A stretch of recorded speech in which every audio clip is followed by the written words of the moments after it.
She came to marry. But the man died before she disembarked. And 6 children are watching her, not as a stranger, but as the last person left in the world who can save them. This is the story of a woman with nothing but 2 old trunks and a broken heart, who built something no one can take away. If you love stories of strength, courage, and love that transcend boundaries, subscribe to the channel now so you don't miss any episodes. Like and comment with the name of the city or country you're watching to let us know how far this story has traveled the world. The story begins now. The train was running late, which Elena Whitmore had decided to take as a sign, though she couldn't settle on whether it was good or bad. For most of the 2-day ride west from Millhaven, she had sat with her hands folded in her lap and watched the landscape strip itself of everything familiar. Green hills gave way to scrubland. Scrubland gave way to dust and rock and sky so wide it pressed down on the train cars like a thumb. By the time the locomotive crawled into Blackridge Valley's small station, a single platform, a hand-painted sign, and a water tower that leaned at an angle that suggested it had given up. Elena had talked herself in and out of turning back at least a dozen times. She was 31 years old. She had $42, a carpet bag, and 2 worn trunks that had belonged to her mother. She had a letter, folded and refolded so many times the creases had gone soft, from a man named Thomas Aldrin, who had described himself as a widower with land and good intentions. She had a job back in Millhaven still, technically, if she wanted it. 3 years of keeping ledgers for a dry goods merchant who paid her barely enough and made her feel the shortfall every single day. She had no idea that Thomas Aldrin had been dead for 11 days. The platform was nearly empty when she stepped down. A boy of maybe 14 stood near the far end of the building, arms crossed, watching her with the particular wariness of someone who had learned not to expect much. He was tall for his age, lean in the way frontier boys got lean, not from exercise, but from not quite enough of everything. His coat was too short in the sleeves. His jaw was set.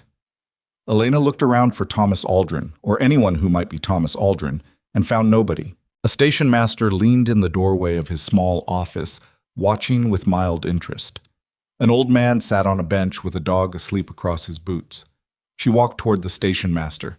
"Excuse me, I'm looking for Thomas Aldrin. I was supposed to be met here." The station master's expression shifted in a way she couldn't quite read. Not surprise, exactly. More like recognition of something he had been expecting to happen. He took off his hat, then seemed to realize he was holding it, and put it back on. "Ma'am," he said carefully, "are you the lady from Millhaven? The one Mr. Aldrin wrote to?" "I am, Elena Whitmore." He looked past her toward the boy still standing at the end of the platform. "You'd better talk to Caleb," he said. The boy's name was Caleb Aldrin. He was 14 and he was Thomas Aldrin's oldest son, and he had ridden 6 miles on a horse that was too old for the trip to come and collect a woman who had never been told she was collecting children instead of a husband. He told her straight, not gently, not with any of the softening she might have hoped for from an adult, but in the flat, tired way of someone who had already been through the part where things hurt and come out the other side into something harder and quieter. "He died 11 days ago," Caleb said. "Rattlesnake. He was moving timber near the creek, and it got him in the ankle. He made it 2 days." He looked at the ground, then back at Elena. His eyes were a dark gray-green. He had his father's eyes, probably, though she'd never seen Thomas Aldrin's face. "He knew he was sick before you left Millhaven. He said he was probably going to be all right, but he wrote a letter, just in case. He told me to give it to you when you got here." Elena took the envelope. It was sealed with plain wax. Her name was written on the front in careful handwriting, the same handwriting she'd spent 3 months exchanging letters with. She stared at it for a moment without opening it. "How many of you are there?" she asked. 6, Caleb said. "I'm the oldest. My sister Nora is 12. Then Henry is 9, Bess and Clara are 6. They're twins, and May is 3. 6 children. The youngest was 3. "Is there family? Anyone who can—" "Our mother's people are back east and they don't want us," Caleb said. It was the kind of sentence that had all the emotion pressed out of it through repetition. He'd said it before, maybe many times. "Our father's brother Rowan, he's somewhere around the territory, but he and Pa didn't talk. Nobody knows exactly where he is. He paused. There's no one. I want to be honest with you about that. Elena looked down at the letter in her hands. Go ahead, Caleb said quietly. You can open it. She did. Thomas Aldrin's handwriting was the same careful script from the letters they had exchanged, but the pressure was different now, lighter, with small unsteadiness at the edges that she recognized as the mark of someone writing while frightened. Miss Whitmore, if Caleb has given you this letter, then you already know that things have not gone the way I planned. I am sorry. I know that is not enough, but I am deeply sorry. You deserve a full and honest accounting of what I'm asking. I have 6 children who need someone steady. I don't have family nearby who will take them, and the county has already shown its disposition toward placing children in circumstances I cannot accept. I had no right to bring you all this way under false pretenses, and I understand completely if you choose to take the next train home. I have left money with the station master for your return fare, so please take it. But if you stay, Miss Whitmore, and I am not asking you to stay, only leaving the door open, the land is yours to use as you see fit. The cabin needs work, but it is solid. The deed is in the strongbox under the floorboards near the stove. My children are not easy. Caleb is proud and slow to trust. Nora is angry in the way that quiet girls get angry. The little ones need more than I could give them these last months. You seemed, in your letters, like a woman who had survived things. I was not wrong to think so. I hope you will forgive me for hoping. Thomas Aldrin. Elena read the letter twice. The second time she was aware of Caleb watching her, not with hope, exactly, because he seemed to have carefully arranged himself to expect nothing, but with a kind of held breath that was worse than hope. The train was still at the platform. She could hear it breathing behind her, the slow mechanical exhale of something that would leave again soon. She folded the letter and put it in her coat pocket. How far is the cabin? She said. Caleb blinked, just once. Something moved across his face and then was gone. 6 miles, maybe a little more. Is there room on that horse for my trunks, or do we need to arrange something? He stared at her for a moment, and she could see him recalibrating to Amos. This lean 14-year-old who had ridden out here braced to watch a stranger turn around and leave. Then he nodded, slowly. I'll talk to Pete at the livery. He has a mule we can borrow. She did not take the return fare from the station master. She was not sure. In the wagon, jolting down the rutted track that served as the road to the Aldrin property, whether that was courage or stubbornness or simply the fact that going back to Millhaven and the dry goods ledgers felt like a different kind of dying. She was not sure it mattered which. The decision was made. Caleb drove the borrowed mule without speaking for most of the first 2 miles. Elena sat beside him on the bench and looked at the land, which was austere and vast and not without its own hard beauty. The gray sage slopes, the dark line of cottonwoods along the creek, the mountains to the north still wearing their early autumn snow. It was nothing like Millhaven. It was nothing like anywhere she'd been. What did you do back east? Caleb asked finally. Not conversationally, more like he felt he owed her some attempt. Bookkeeping. Before that, I worked in my aunt's rooming house for a few years after my mother passed. Cooking, mostly. Cleaning. She paused. I grew up on a farm, small one. I know how to work. He nodded, eyes on the track. The garden went to nothing this summer, he said. I tried to keep up with it, but I was doing the animals and the firewood and... He stopped himself. I'm not making excuses. I didn't think you were. Another silence. The little ones cried a lot after, he said. They don't as much now. I don't know if that's better or worse. Elena looked at the side of his face. He was 14, and he had been carrying this alone for 11 days, and he would not let her see how tired he was, not directly, but she could see the shape of it in his shoulders. It's just different, she said. Not better or worse. He didn't respond, but some of the set went out of his jaw. The cabin was worse than she'd expected, and she'd expected bad. It sat in a shallow depression about 100 yards back from the creek, with a barn in better shape than the house and a small outbuilding that might have been a smokehouse. The cabin itself was log construction, sturdy enough in its bones, but the chinking needed redoing in at least 3 walls. One of the shutters had come half off its hinges, and the yard was a cheerless landscape of mud and dead weeds and the skeletal remains of a kitchen garden that had given up in August. But it was the inside that stopped her. Not because it was dirty, it wasn't particularly, or not beyond what 6 children and no adult supervision for 11 days could account for. It was the quiet. The particular quality of quiet that settles into a place where people have been grieving in close quarters, the way sadness saturates a room like smoke. 5 children looked at her from various positions around the main room. A girl of 12, Nora, stood near the stove with her arms crossed, chin up, wearing an expression that was absolutely her brother's. A boy of 9 sat at the table with a piece of wood he'd been whittling, now still in his hands. The twins, 6 years old and identical in their seriousness, stood close together near the back wall, and on a cot near the fireplace, a small girl of 3 slept curled on her side with one fist pressed against her cheek, oblivious. That was May, Elena would learn.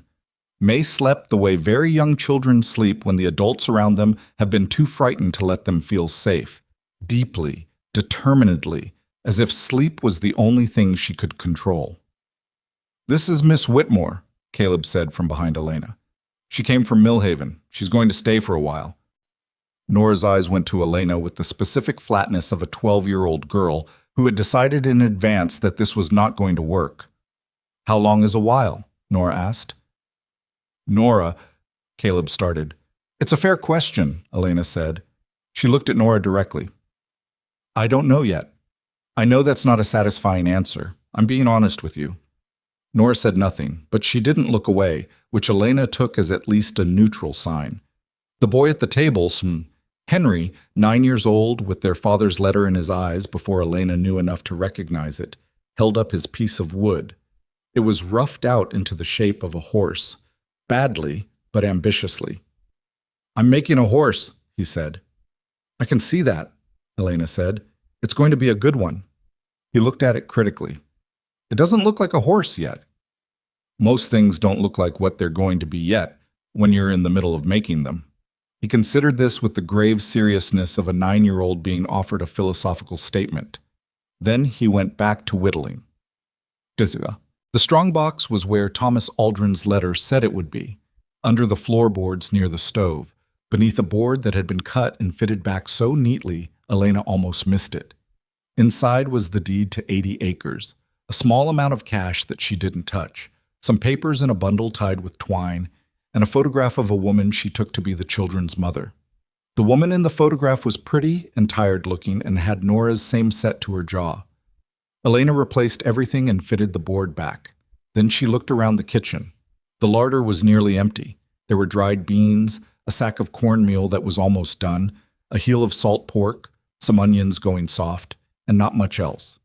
The pantry shelves had the echo of things that had been there and were used up now. She had brought supplies for herself. She had packed thinking she was coming to a house that had a man running it, so she'd brought modest things, travel provisions mostly.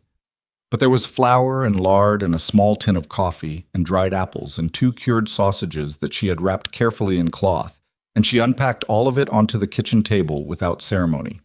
Nora appeared in the doorway. "What are you doing?" she said. "Making supper." Elena looked at the stove, which was cold. "Does the flue draw all right?" A pause.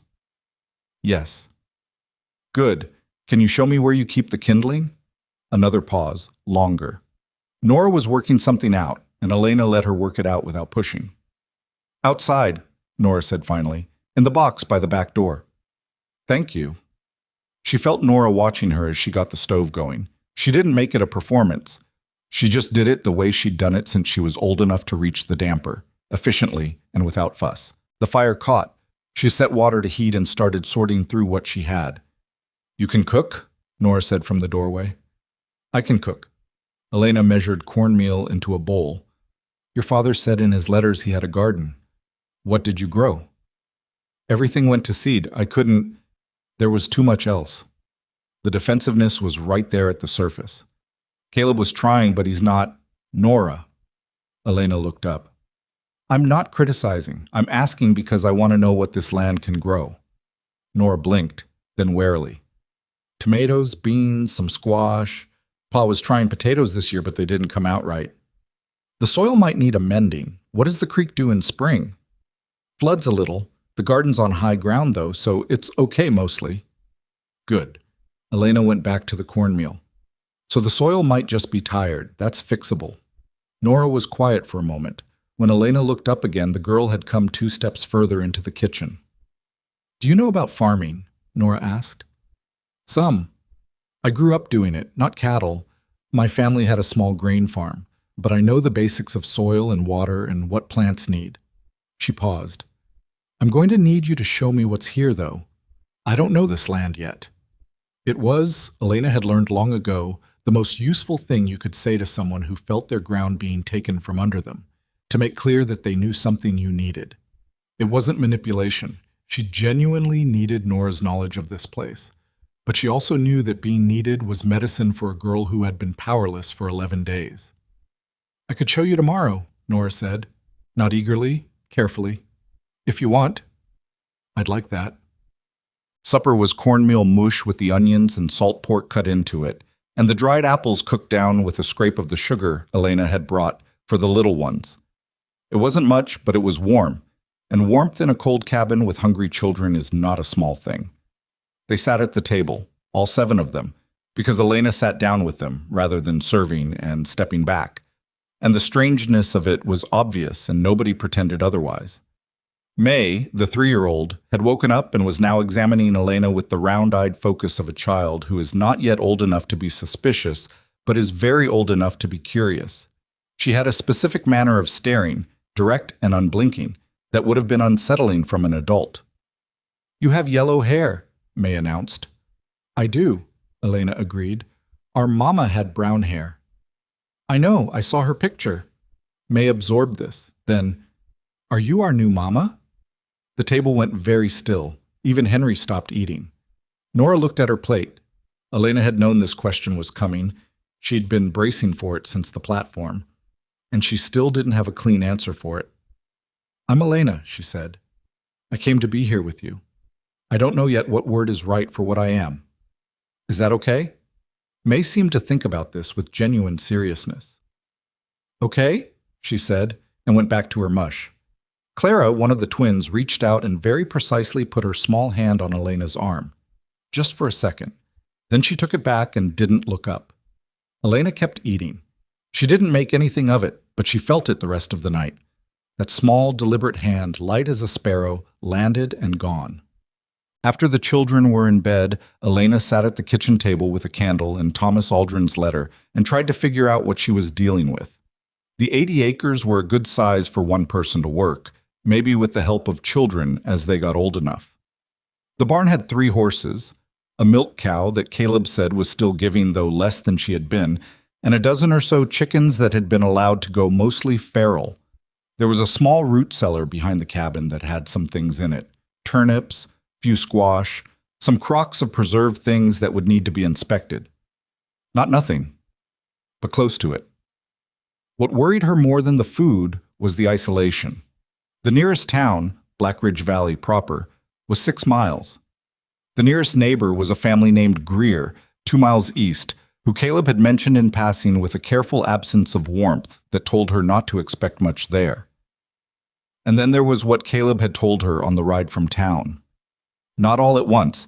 He'd offered it in pieces, the way someone offers things they aren't sure they should be offering. But the shape of it was clear enough. 2 men had come to the cabin a week ago. They said they were from a land office in the county seat, though Caleb hadn't recognized the name of the office and couldn't verify it. They'd looked around with the proprietary manner of men doing an assessment and told Caleb that without a legal adult guardian on the property, the children's claim to the land was complicated. They said they'd be back. They'd looked at the barn and the creek frontage with a specific attention that Caleb had found troubling enough to mention. Elena set down the letter. Landmen, coming to look at property with no adult on it except a 14-year-old boy. Coming twice. Coming back. She understood that pattern. She'd seen the shape of it before from the edges. In Millhaven, she'd kept the ledgers of a merchant who was not above a crooked deal when he thought he could get away with it, and she'd seen the paperwork those deals produced. She knew what land speculation looked like, and she knew what men who came to lonely properties with clipboards and sympathetic tones were usually after. She blew out the candle and sat in the dark for a minute, listening to the sounds of the cabin, the creak of wood in the cold, the distant sound of the creek, the sleeping breath of 6 children in the back rooms. She was 31 years old.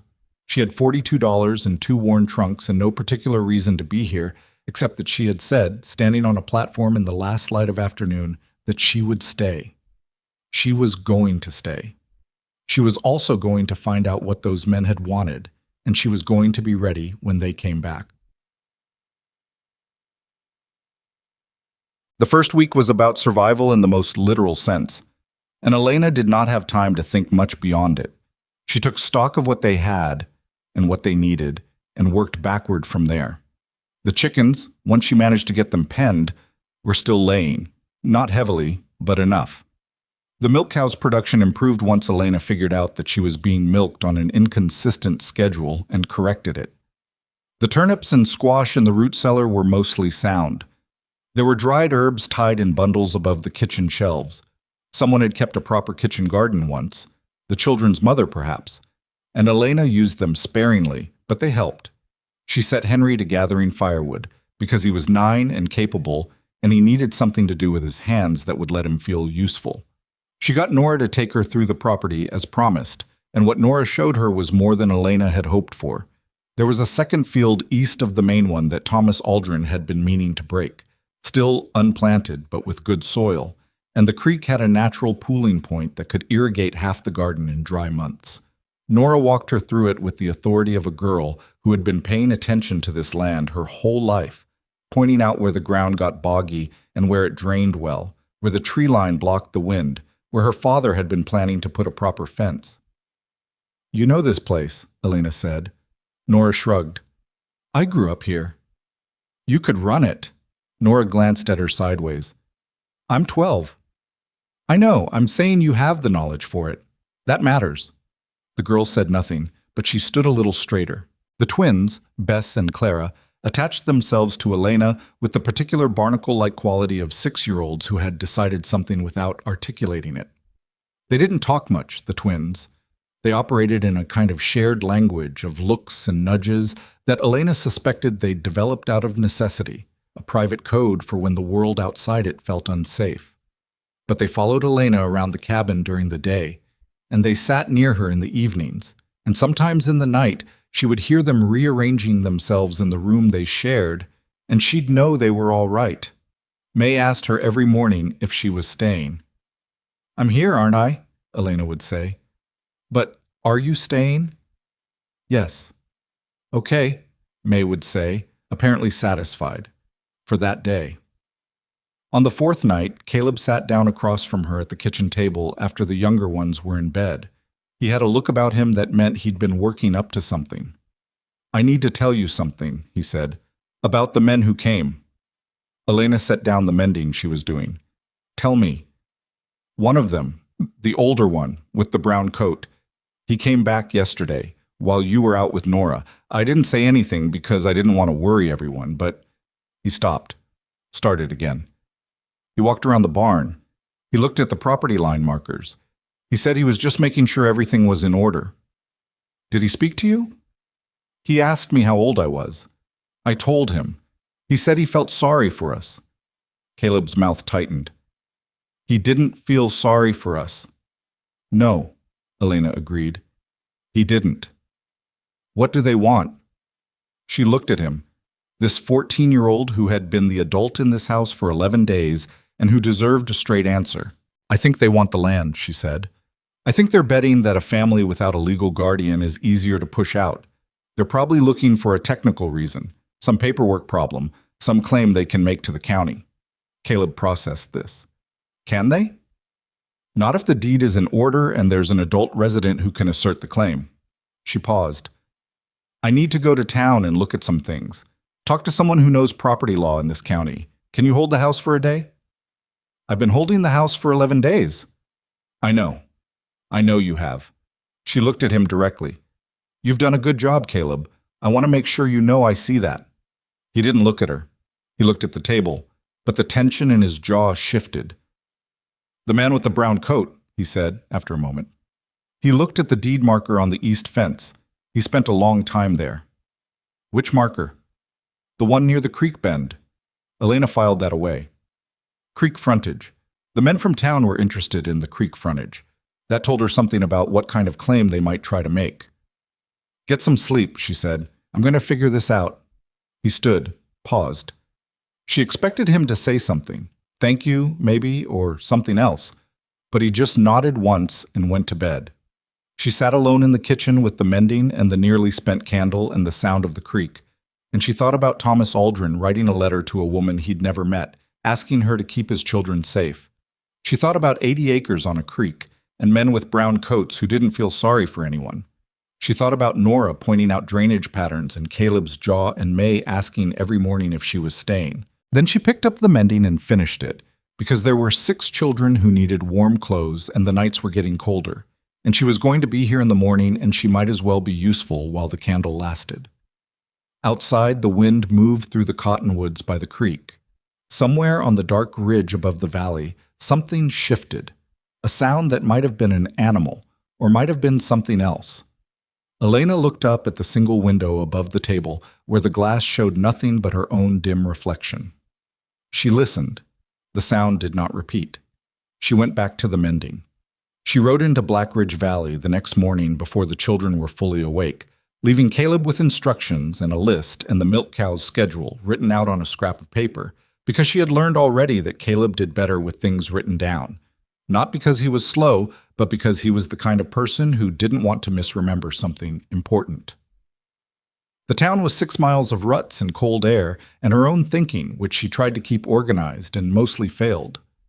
By the time she tied the borrowed horse at the rail outside the land office, she had worked herself into a focused kind of worry that was almost useful, the kind that sharpens rather than scatters. The land office was a narrow room with a counter and a man behind it who introduced himself as Delbert Crane, Deputy Land Registrar, with the air of someone who found his own title impressive.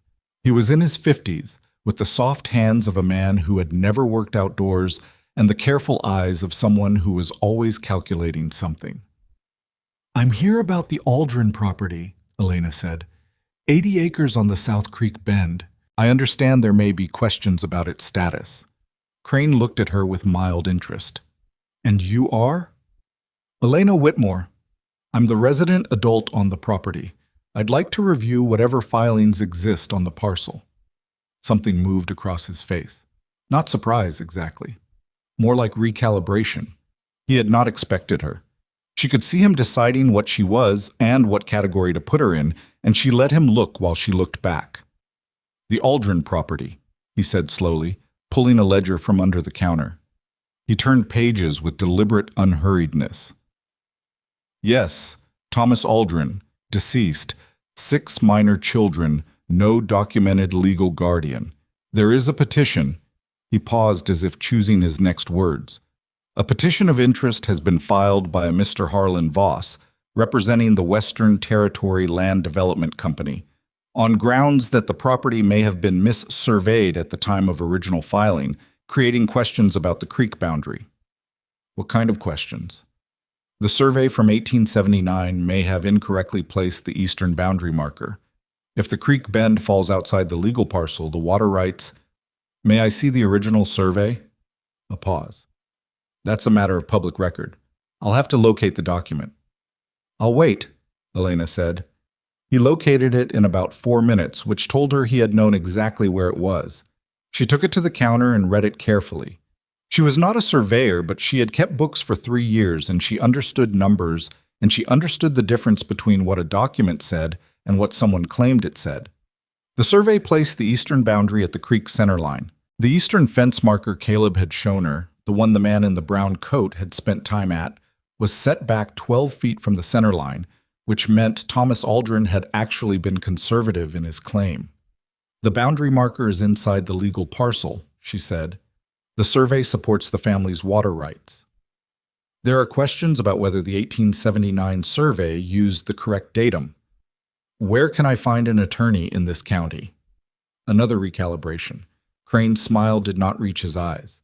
"There is a Mr. Silas Pratt on 2nd Street, though I should tell you, Miss Whitmore, that these matters can take time to resolve. And in the interim, the welfare of the children is being looked after, Elena said. She folded the survey and set it back on the counter. Thank you for your time.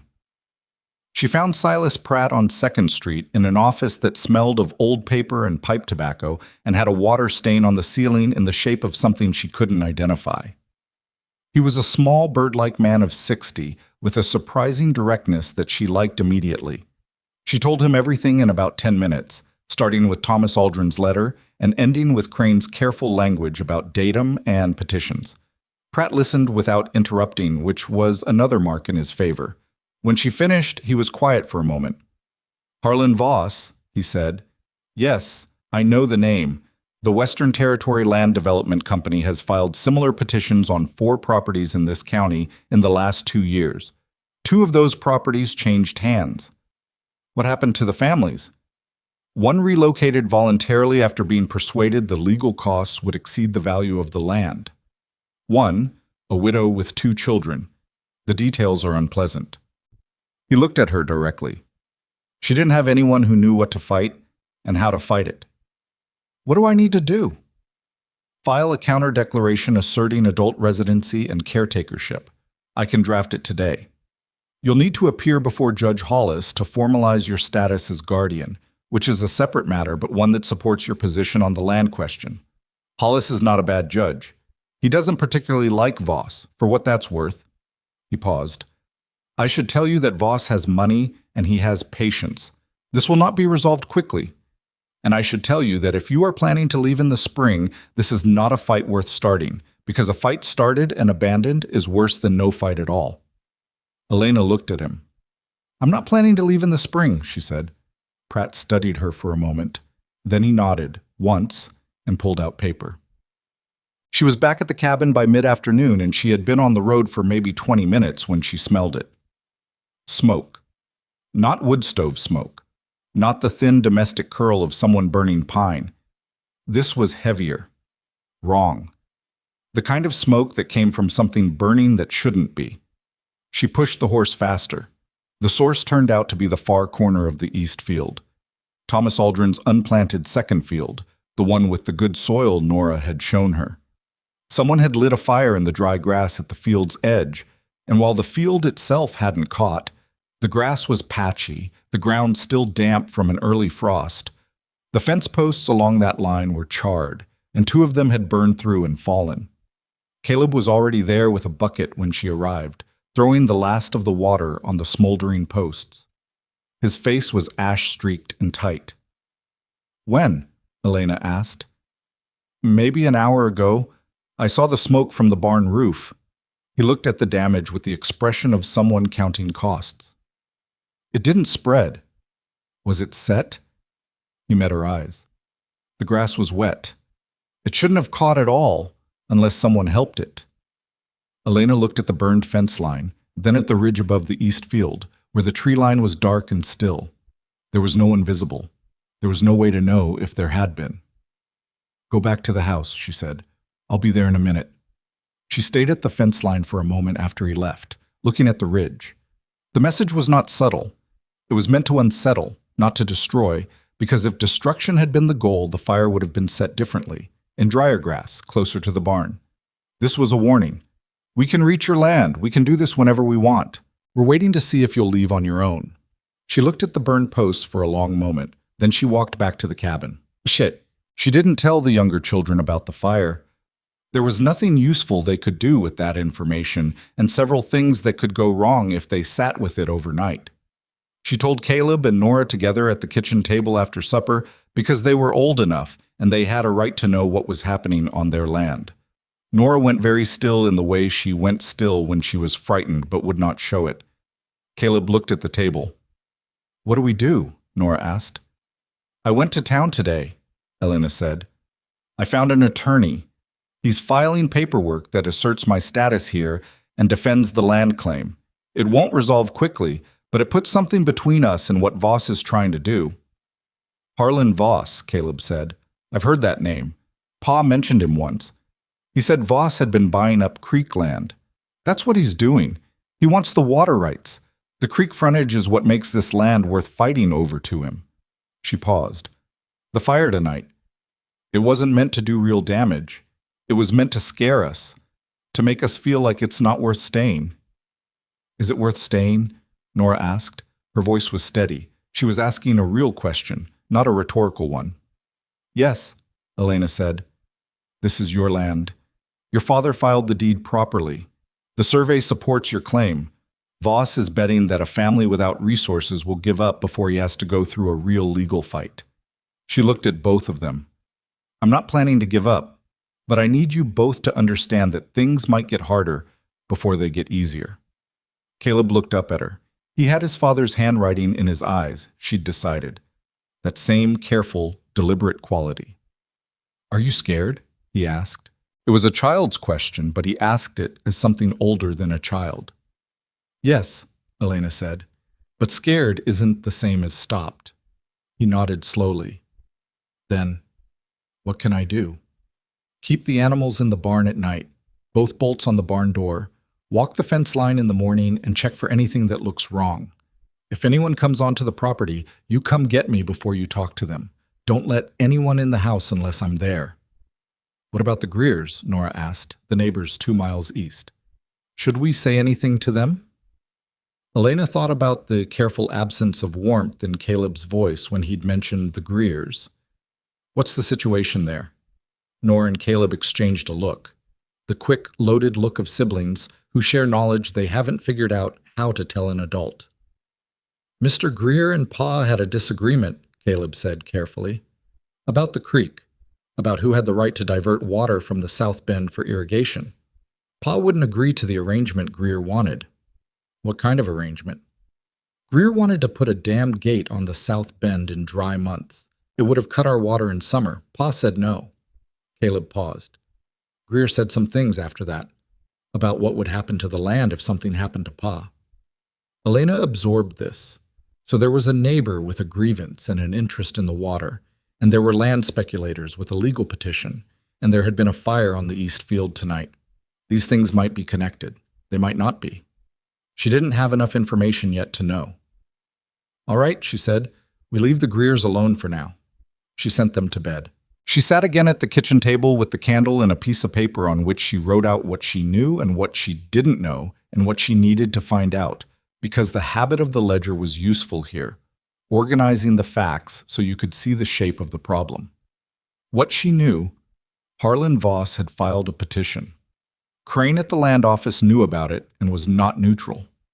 Someone had set a warning fire on the East Field. The Greers had a water grievance. Pratt was filing counter paperwork and would have something ready within the week. What she didn't know, whether the fire was Voss's people or someone else, whether Crane was actively working against them or just incompetent and partial, whether the Guardian hearing with Judge Hollis would go in their favor. She wrote for a while. Then she stopped writing and just sat. There was a sound outside. Not the wind. She'd been living here long enough by now to know the sound the wind made in the cottonwoods, the particular rushing water quality of it. This was something else. A footstep, maybe. Or an animal. She did not move for a long moment. Then she got up quietly and took the rifle from the shelf above the door. Thomas Aldrin's rifle, which she'd found cleaned and loaded and which she'd practiced with twice in the backfield because she had not been a complete fool about coming to frontier country, even if she'd been naive about other things. She checked the load and went to the window. The yard was dark. The moon was behind clouds. She could see the barn outline and the faint shape of the woodpile and the dark mass of the cottonwoods by the creek. Something moved at the tree line. It moved the way an animal moves, low, careful, and then it was still. Then it was gone. Or it blended back into the dark because she couldn't see it anymore. She stood at the window for 5 minutes. Nothing else moved. After a while, she set the rifle against the wall within reach and went back to the table and waited for morning because there was nothing else practical to do and she was not going to wake the children on a maybe. But she did not sleep. The next several days settled into a pattern that was wearing in its way, but also, underneath that, something she couldn't quite name, not comfortable, not yet, but something with a shape to it that she found herself holding on to. The work of keeping 6 children fed and the property functioning didn't get easier exactly, but it got more familiar.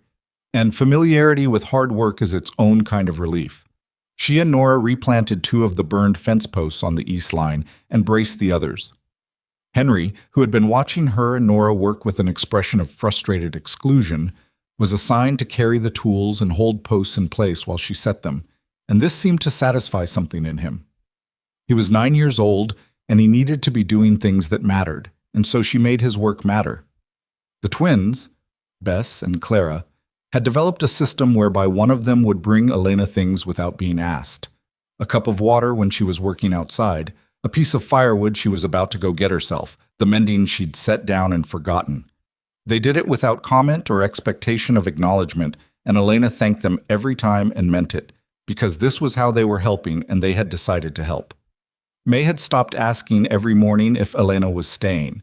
She had started instead sitting next to Elena at breakfast with her small shoulder pressed against Elena's arm, which was a different kind of question, and also, Elena suspected, an answer. Caleb was harder to read. He was not unfriendly, not anymore, but he kept a careful distance that she understood was not about her specifically. He'd been the adult here for 11 days, and then she'd arrived and taken something from him, even if what she'd taken was a burden he'd never wanted. It took a certain kind of adjustment, giving something like that up. She didn't push it. She let him come to her on his own schedule. He came to her on the 6th day since the fire, in the barn while she was checking the milk cow's front legs, because she'd been favoring her left foreleg slightly. He didn't come in asking for anything. He just appeared in the barn doorway and stood there for a moment before picking up the curry brush and starting on the horses. They worked in silence for a while. "You're doing her legs wrong," he said finally. Elena looked up. "How do you mean?" "You're checking the lower leg, but the problem's higher. She tweaked her knee 2 weeks ago on the creek crossing." He set down the brush and came over and showed her. Placed his hand just below the knee joint and ran it down with a specific pressure. The cow flinched slightly. "There. It's almost healed, but she doesn't like pressure there yet." "Thank you," Elena said. "How do you know that?" "Pa taught me. He said a good stockman knows his animals the way a good doctor knows his patients. By feel, not just by looking." He stepped back. Something had shifted in his voice when he mentioned his father. Not grief exactly, more like the word had a different weight than other words, and he was always aware of it. He wasn't wrong about much when it came to animals. Elena went back to the cow, adjusting her approach as Caleb had shown her.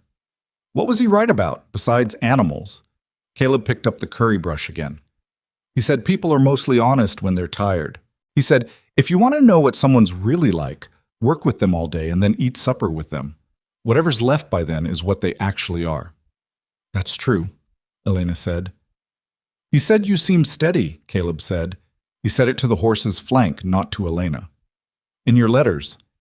He said you had a way of saying hard things without making them dramatic. He thought that was important in a person. Elena didn't say anything right away. She finished with the cow and stood up. What did you think? She asked. When he told you he'd been writing to someone? Caleb was quiet for a moment. I thought it was a bad idea. He'd only been writing to you for 3 months. That's not very long to know someone. No, it's not.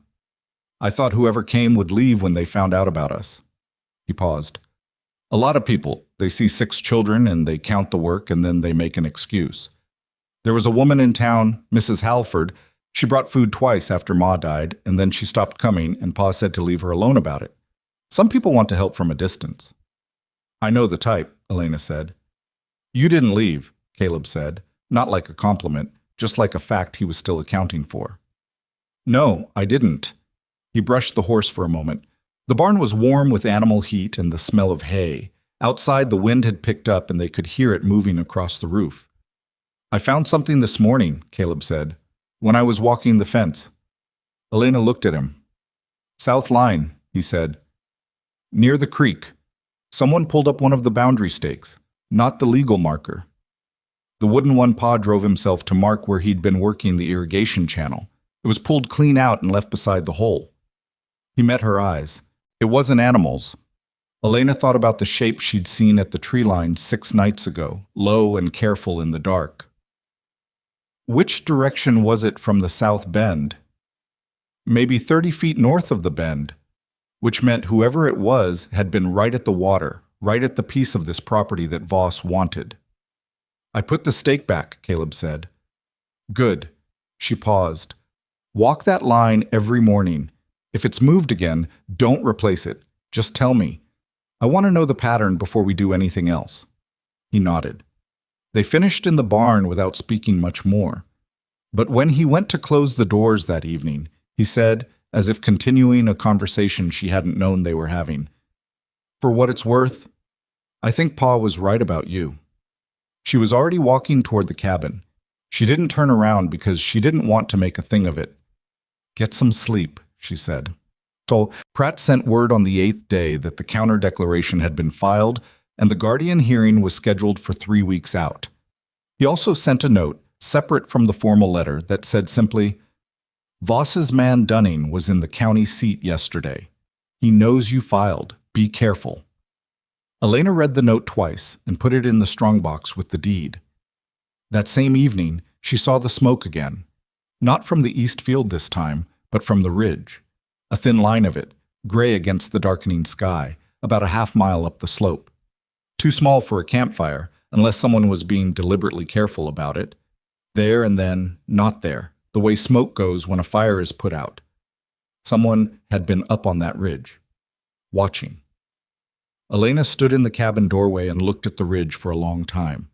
The children were inside behind her, so she could hear May asking Nora something, and Nora answering with the particular patience she reserved for her littlest sister, a patience she never showed to anyone else. She had come here with $42 and 2 worn trunks and no plan beyond a letter. She had no particular legal standing yet, no allies she was sure of, and a man with money and patience who wanted her land and was not above setting fires and pulling stakes to communicate his interest. But she had the deed in the strongbox, and Pratt in town with his paper and his knowledge of Harlan Voss, and a 14-year-old boy who checked the fence line every morning without being asked, and a 12-year-old girl who knew this land the way she knew her own hands. She was not without resources. She just had to use them correctly. She looked at the ridge one more time.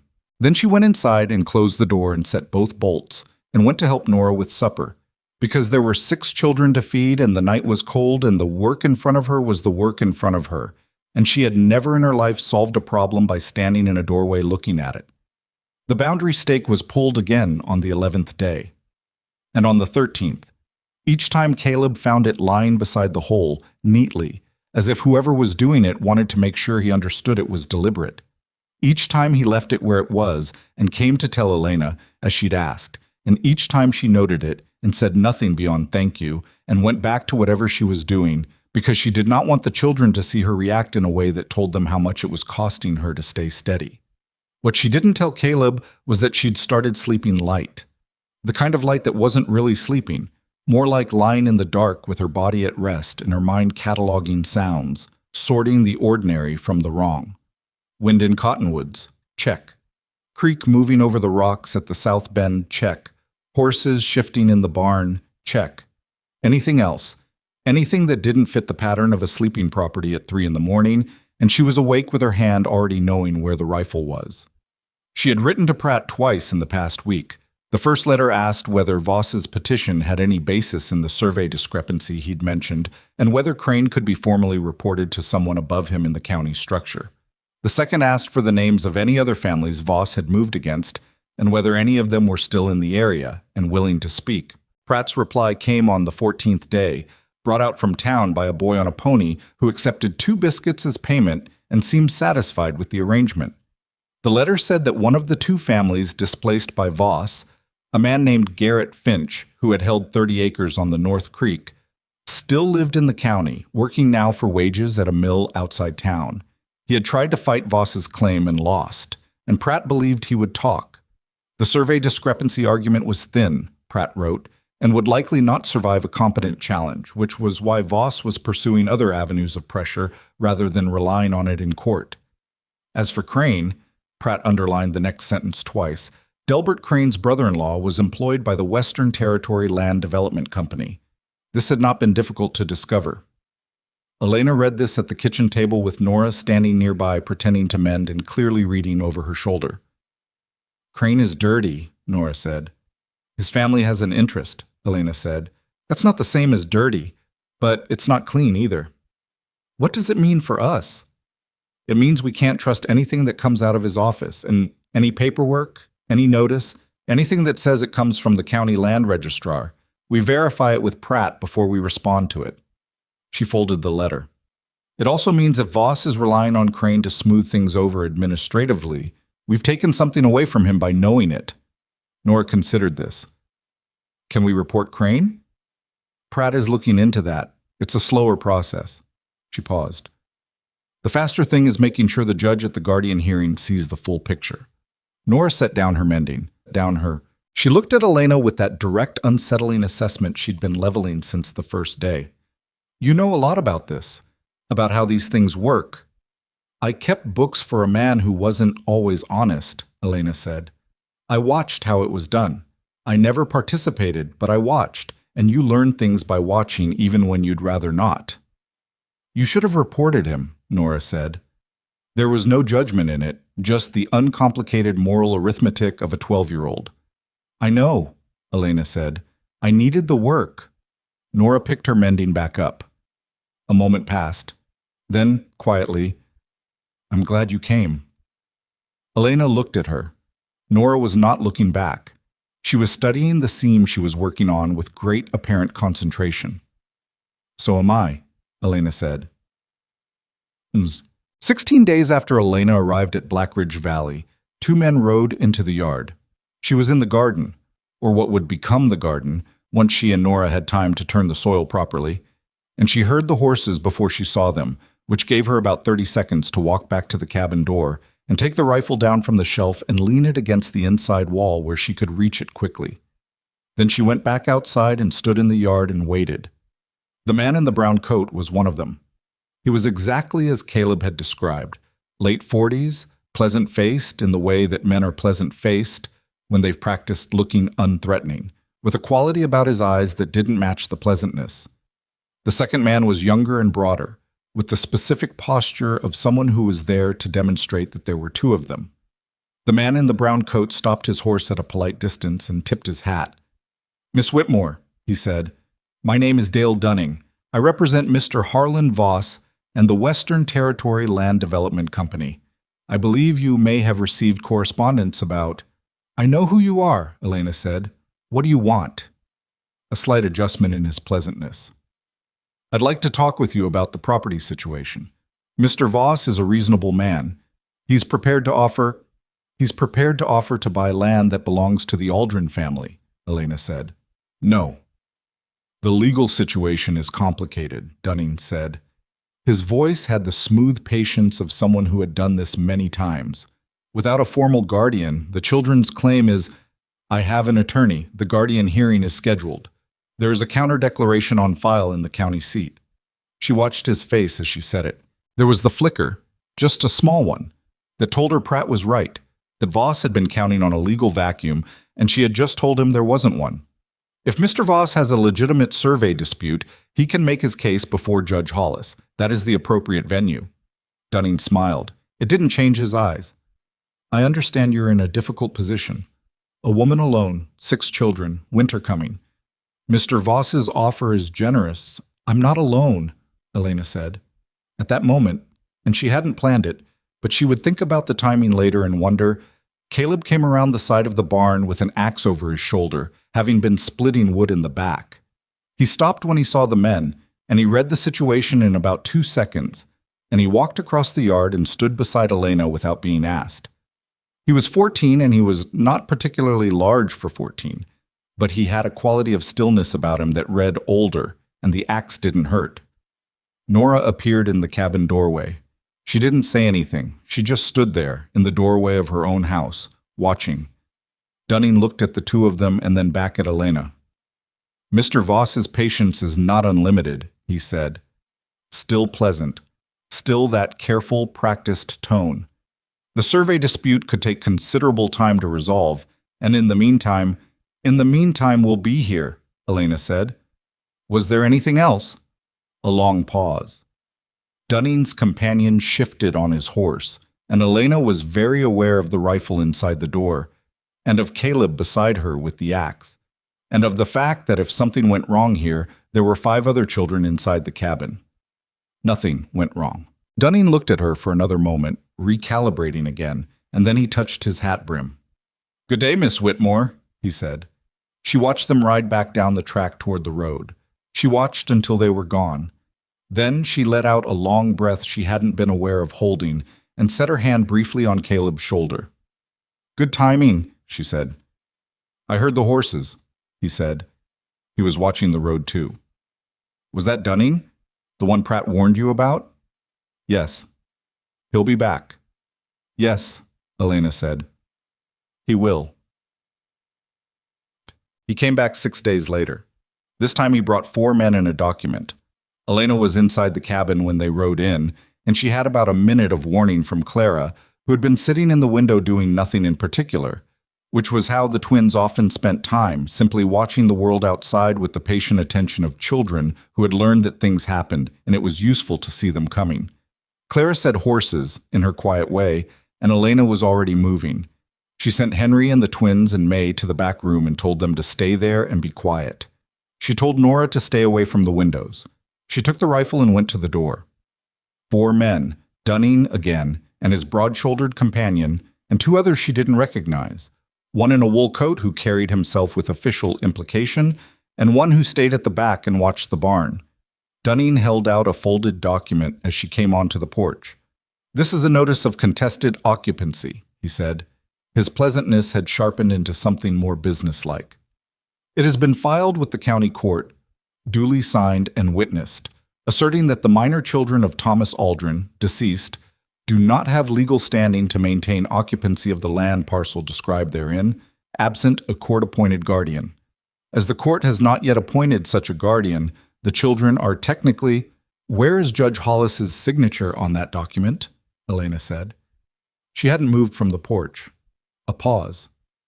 "The document is filed with the clerk." "Let me see it." He held it out. She came down the porch steps and took it, keeping her attention split between the document and the 4 men, and read it. It was indeed filed with the county court. It did not bear Judge Hollis's signature or any order from the bench. It was a filing, not a ruling. It said what Dunning had described, but it didn't grant him or anyone else authority to act on it. She handed it back. "This is a petition," she said. "It is not a court order. You have no authority under this document to remove anyone from this property. If you attempt to do so, you will be committing trespass, and I will treat it as such." The man in the wool coat spoke for the first time. "I am authorized by—" "Who are you?" Elena said. He blinked. "I represent—" "Your name," Elena said. "What is your name?" "Gerald Marsh. I am an associate of—" "Mr. Marsh, do you have a court order signed by Judge Hollis directing the removal of the Aldrin children from this property?" A pause. "The petition is currently before the court." "That's a no," Elena said. "Then you are standing on private land without the authority to be here. I am asking you to leave." Dunning's pleasantness had gone entirely now. He looked at her with the eyes that had never matched his smile, and she looked back, and it was a very still, very tense moment in the cold morning air. "Miss Whitmore," he said carefully, "you are making this harder than it needs to be. The children will need to appear before the court in any case, and without a guardian present. Their guardian will be present. The hearing is in 8 days. I'll see you there if Mr. Voss wants to make his case to Judge Hollis." She looked at the 4 men one at a time. "Now get off this land." For a moment, nobody moved. The man watching the barn had let his horse edge closer to the barn doors, and Elena saw it and looked at him directly, and then looked at the barn, and then looked back at him. And something in her look communicated something, because he stopped edging. Dunning looked at her for a long moment. Then he folded the document and put it in his coat pocket and turned his horse. They left. Elena stood on the porch until the sound of hooves faded.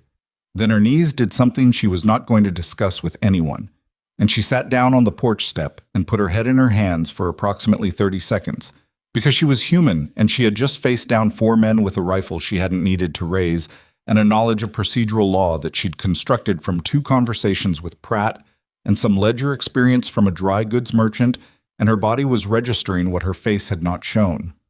The cabin door opened. Caleb sat down beside her on the step. He didn't say anything. He had been listening from inside. She'd told him to stay in with the children, and he'd done most of what she'd asked, which was more than she'd expected. He'd clearly stayed just inside the door. "You did that well," he said.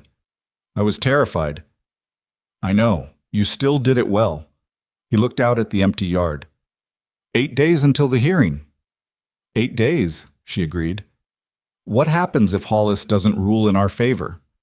It was the question she'd been carrying since she'd read Pratt's letter, since she'd looked at the document Dunning had handed her and understood what Voss was actually building.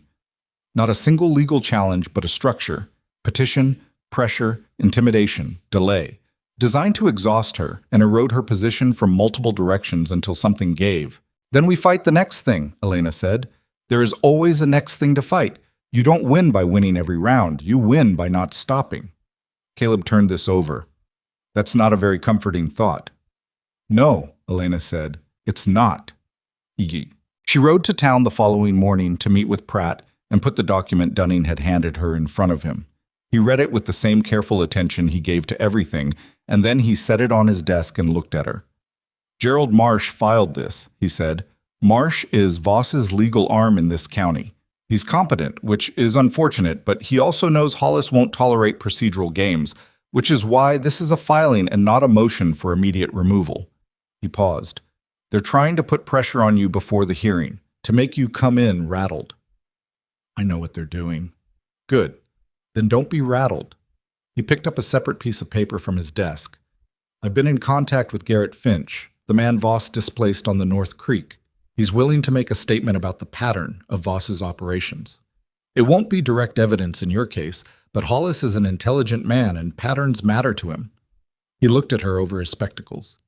"I also found something in the original deed filing for this parcel, something Voss's people may not have noticed or may have hoped you wouldn't."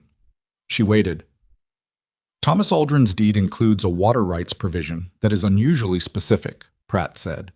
"It was drawn up by the original land agent in 1878, and it describes the water rights not in terms of the boundary line, but in terms of use, specifically beneficial use for agricultural irrigation and livestock watering. Under territorial law, that provision is actually stronger than a simple boundary claim, because it ties the water rights to the use of the land rather than the survey line." He set the paper down. "In plain terms, if Voss gets his survey argument heard, that provision complicates it substantially." Elena looked at this paper. "You think it'll hold?" "I think it's enough to make Hollis ask real questions, and real questions from a judge are not what Voss wants."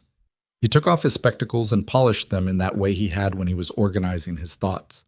"How are the children?" "Holding up," she said. "Caleb is—" She thought about the porch step this morning, the way he'd sat beside her. "He's good. He's solid. And you?" She looked at him. "I'm functioning," she said. Pratt nodded in the way of a man who recognized that answer for what it was and respected it. "The hearing is in 7 days. Be there early. Hollis doesn't like to be kept waiting, and first impressions matter more than lawyers admit." She rode back in the cold with the wind behind her, which helped with the speed and nothing else, and she was 3 miles from the cabin when she saw the rider coming toward her from the direction of the property. For one bad second, she thought something had gone wrong at the cabin. She pushed the horse faster.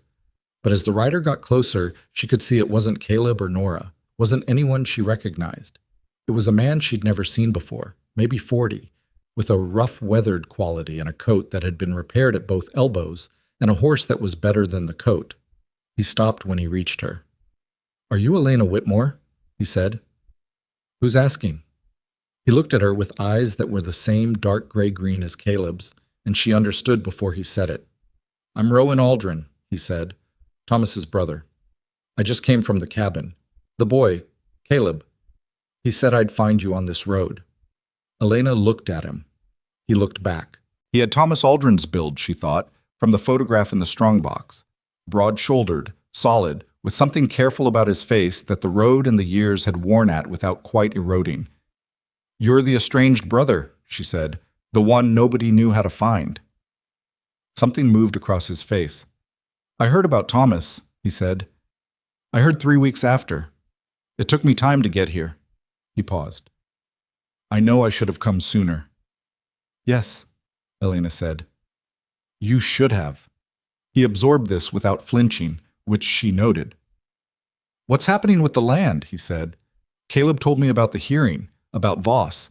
He told me there'd been men riding in." "He told you a lot in a short conversation." "He's a straightforward kid," Rowan said. There was something in his voice when he said it, a quality of recognition, maybe, or something older and more complicated. "He looks like Thomas." "He does," Elena agreed. They looked at each other on the cold road for a moment. "What do you want?" Elena asked. "From being here?" "I want to know if the children are all right," he said. "I want to know if there's anything I can do." "Why did you and Thomas stop talking?" A pause. The wind moved between them. "We disagreed about land," he said. "Specifically about whether I had any claim to the parcel he filed on. I thought I'd contributed labor to the original improvements. He thought differently. We said things." He stopped. "I was wrong about some of it. I knew it after, but we didn't fix it." "And now he's dead," Elena said. "And now he's dead," he agreed. He said it without looking away from her, and she believed him when he said he'd been wrong, which was the question she'd been trying to answer since he appeared on the road. Not whether he'd been wrong, lots of people were wrong, but whether he was the kind of person who would look at it straight. "Come back to the cabin," she said. "Have supper. Talk to Caleb and Nora. They knew about you. They can tell me whether they want you here. That's their call to make, not mine." He looked briefly surprised. Not that she'd invited him, but that she'd said the last part, that it was the children's call. "All right," he said. Supper that evening was a different kind of strange than the first evening she'd arrived. They were 7 around the table now, and then 8, because Rowan took the end of the bench beside Henry, and Henry looked at him with the frank assessment of a 9-year-old who has decided to determine what this person is, and Rowan looked back at him without performing anything.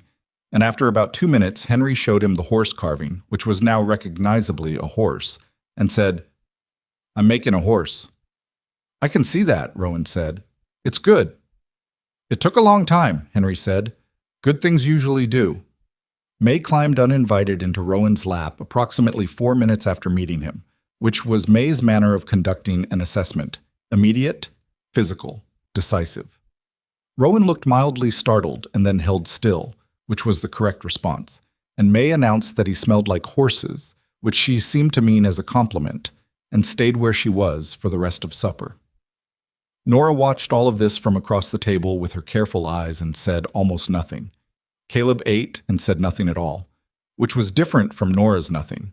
Caleb's was the kind of silence that was full of something being processed. After supper, Elena was washing the bowls when she heard Caleb and Rowan outside on the porch. She didn't try to hear what they were saying. She heard the low rhythm of 2 male voices. Not arguing, not the tight, careful conversation that fighting starts with, but something that had a different quality. An older kind of conversation, the kind where both people are saying less than they mean and both know it. They were out there for a long time. When Caleb came back inside, he looked at Elena. She raised her eyebrows.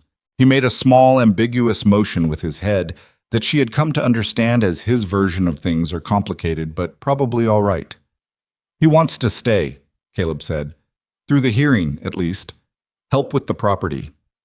"What do you think?" "I think he's not sure we want him here, and he's trying not to show that he cares whether we do."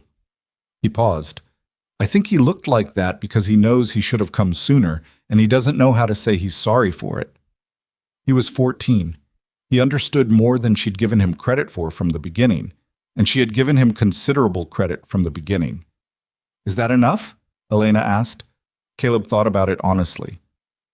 "I don't know yet," he said, "but I think it might be." Shut. The morning of the guardian hearing, Elena was up before light. She dressed carefully in the best of what she had. Her dark wool dress, the one she'd worn for formal occasions in Millhaven, which was not particularly formal but was clean and pressed and had no visible mending. She braided her hair twice because the first attempt was uneven. She ate a piece of bread standing up because there was not time to sit. Rowan had stayed in the barn for the past 6 days, sleeping in the loft, and he had proved useful in ways she hadn't counted on. He knew the property better than she did, having helped Thomas break the original ground years ago before the falling out, And he knew which fence posts were rotted through and which looked rotted but were solid. And he knew that the barn roof leaked over the northwest corner in heavy rain and where the patch materials were stored. He had worked alongside Caleb without overrunning him, which she had watched carefully and been relieved by. This morning he came in from the barn before she left, trekking mud slightly, and looked at her. "Hollis's Court," he said. "Second building on Cantor Street, after you come off the main road. Stone front." "You've been there before?" "Once, years ago, different matter."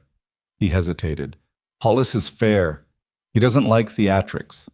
If Marsh puts on a show, stay quiet. Hollis notices who stays quiet." Elena looked at him. It was useful information and she hadn't asked for it, and she wondered briefly about that previous matter, the years ago case that had put him in front of Judge Hollis's court. She didn't ask. "Thank you," she said. She took the wagon. Pratt had said to come early, and she did. She arrived an hour before the scheduled time and sat with Pratt in his office going over the order of things, the water rights provision, the statement from Garrett Finch, the filed counter-declaration. Pratt was calm in the way of someone who had done this many times and knew which nervousness was useful and which wasn't. "One more thing," he said, just before they walked to the courthouse. He pulled out a piece of paper she hadn't seen. "I found the original land agent's record from 1878. The man who drew up the deed. His name was Cyrus Abbott. Abbott is dead now, but his grandson runs an assay office in the county seat. He remembers his grandfather talking about the Aldrin parcel specifically.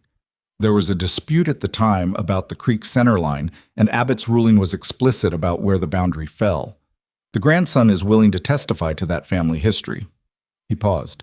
"It's not legal evidence in the strict sense, but it's a human voice, and Hollis is a human judge." Elena looked at the paper. The ordinary materials of a life, a dead man's memory, his grandson's willingness to say it out loud, a provision in a deed that someone wrote carefully in 1878, without knowing a widow and 6 children would one day need it. "Let's go," she said. The courtroom was small and cold and smelled of wood polish and old argument. Marsh was already there with Dunning behind him in the gallery, and when Elena walked in, Dunning looked at her with those mismatched eyes, and she looked back and sat down. The hearing lasted 3 hours. It was mostly procedural and mostly not dramatic in the way that people who haven't sat in courts expect courts to be dramatic. It was paperwork and testimony and the particular kind of patience required by due process, which is different from every other kind of patience. Marsh made his arguments. The survey question, the legal standing of minor children, the absence of a formally appointed guardian at the time of the father's death.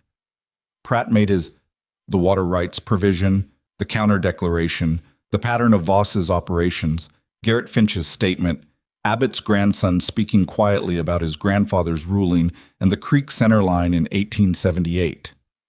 Judge Hollis sat and listened to all of it. He was a tall man, older, with a face that had been looking at people's arguments for a long time, and had arrived at a kind of permanent, careful attention that was not unkind but was not soft either.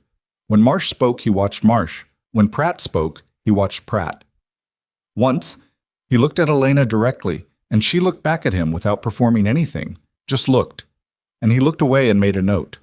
When it was done, he sat for a moment with his pen. The petition filed by Mr. Marsh on behalf of Mr. Voss and the Western Territory Land Development Company raises a survey question that may eventually have merit, he said, and may not. That is a separate matter and will be addressed in a separate proceeding if Mr. Voss chooses to pursue it through proper channels. He looked at Marsh.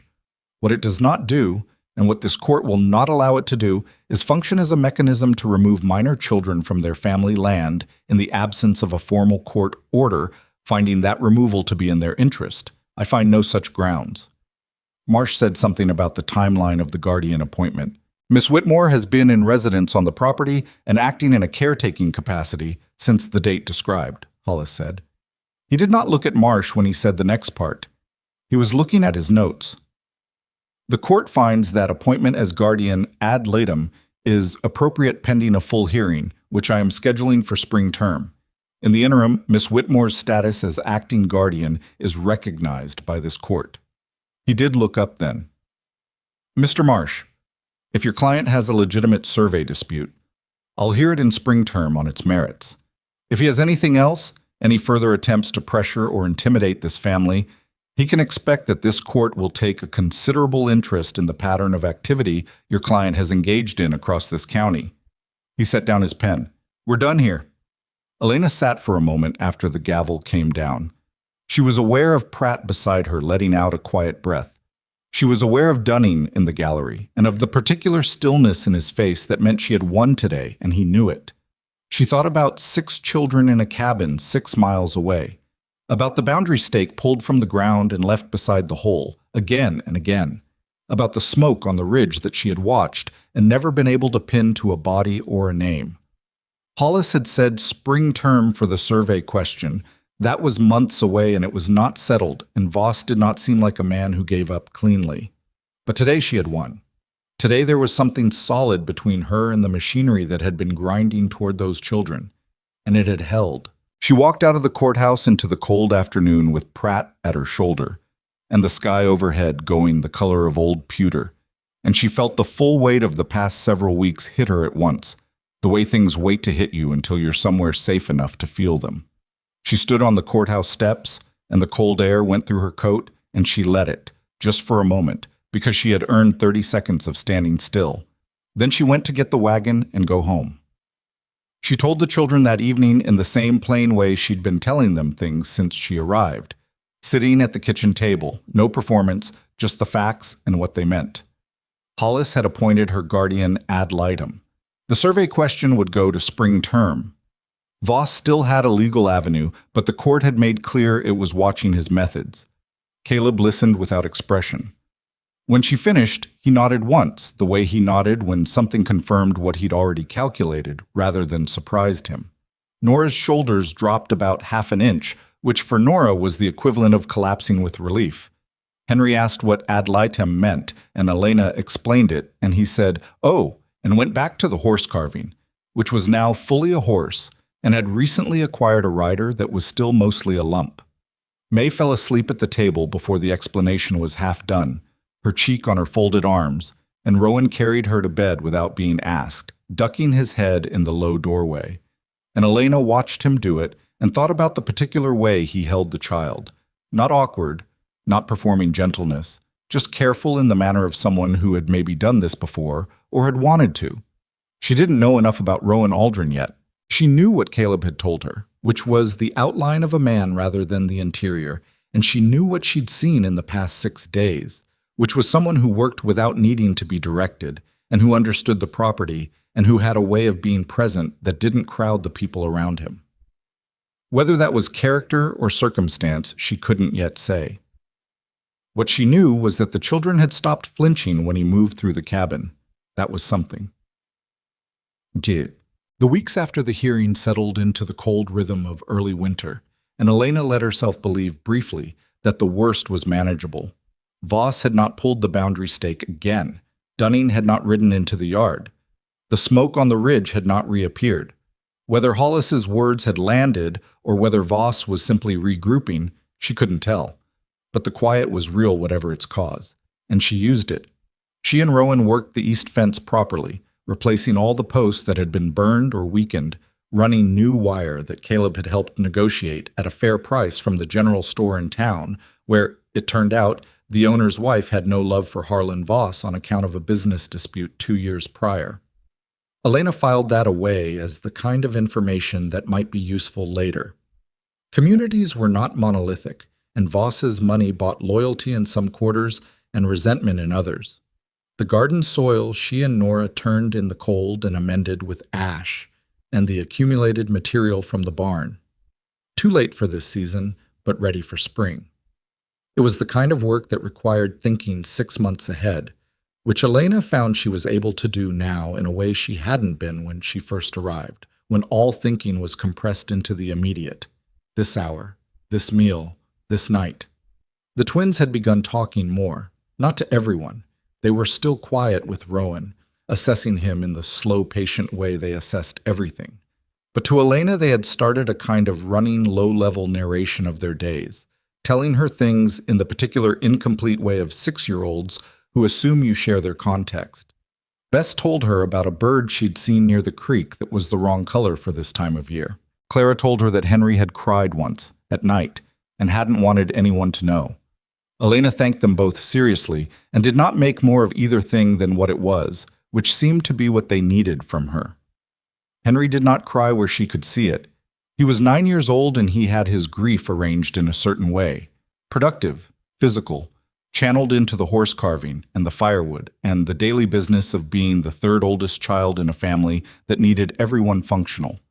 She watched him arrange it, and she thought about whether to say anything, and she decided not to, because some grief is personal and some arrangements of it are the only dignity available, and she was not going to take that from him. What she did was make sure he was never the last one to bed. She made sure there was always someone still up and present when Henry went to sleep, because she had noticed that he slept better when the cabin wasn't empty of adult consciousness, and that was something she could give him without making it a thing. Nora had started asking about Elena's past. Not directly.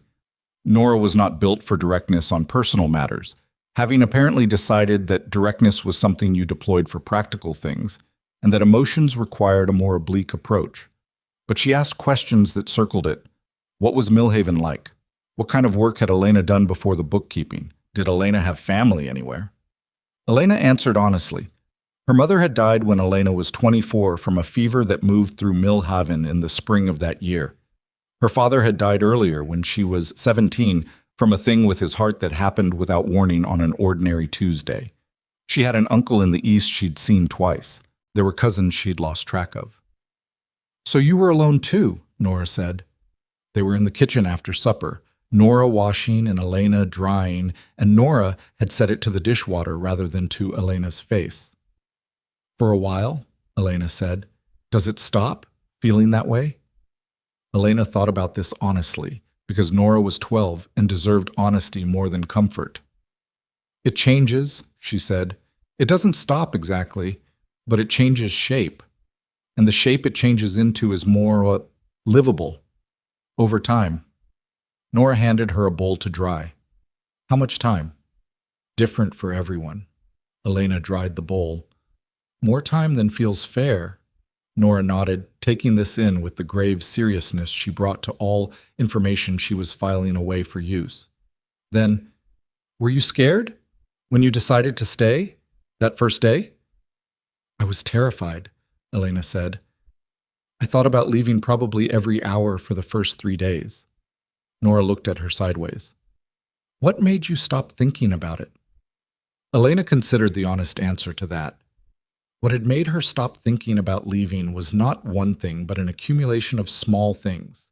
Clara's hand on her arm at supper, Henry's horse carving, the way Caleb had said, "I want to be honest with you," on a train platform, meaning he would not pretend the situation was less than it was.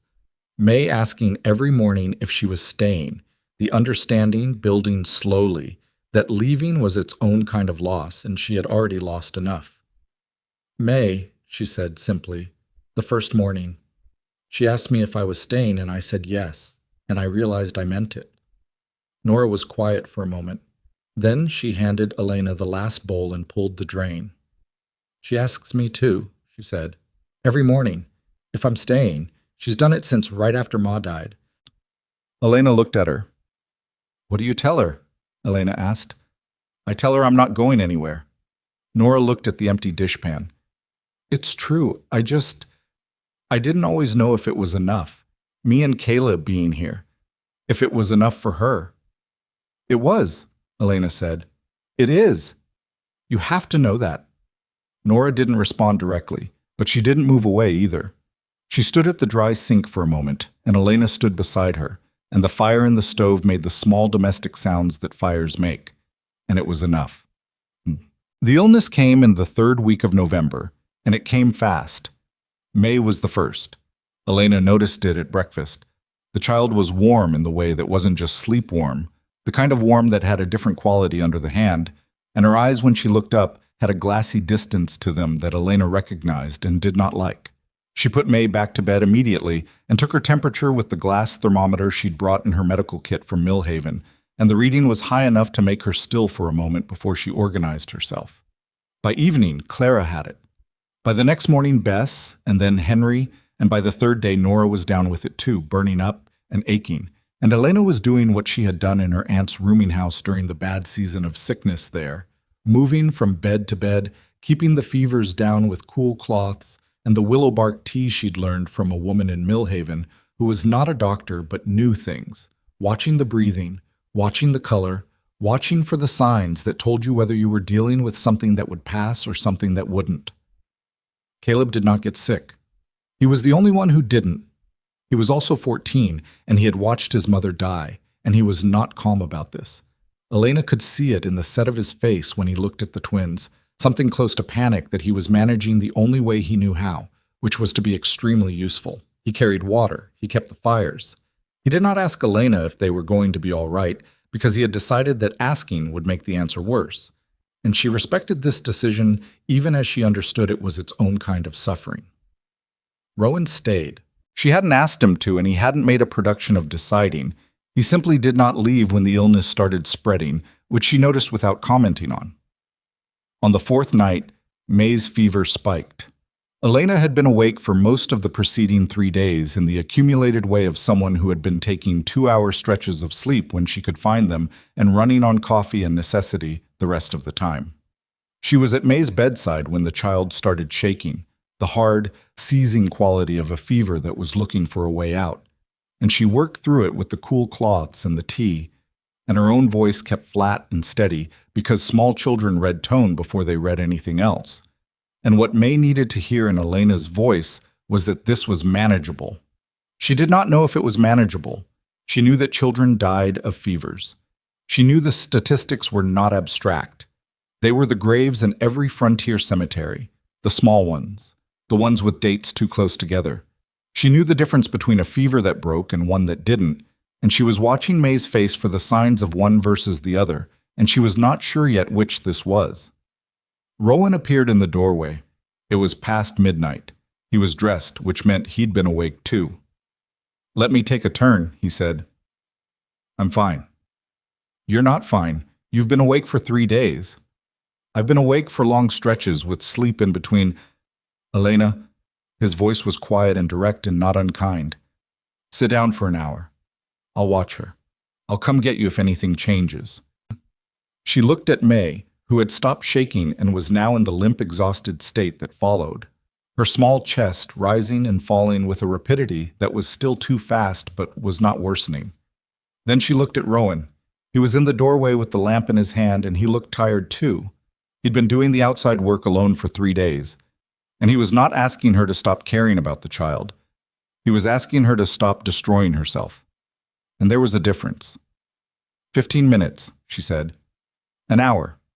She went to the kitchen and sat in the chair nearest the stove and closed her eyes, and she was asleep in approximately 90 seconds. She woke to gray morning light with a blanket across her shoulders that she had not put there herself, and the cabin was quiet in a way that was not the wrong kind of quiet. She was up and at May's door before she was fully awake, and she pushed it open and found Rowan still in the chair at the bedside, awake, and May sleeping at the deep, real sleep of a fever that had broken in the night. Elena put her hand on May's forehead. Cool.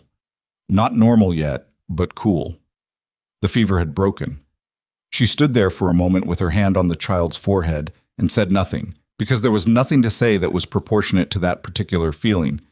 The specific relief of a fear that had been present so long it had started to feel permanent suddenly not being there. Around 3, Rowan said quietly. It broke around 3.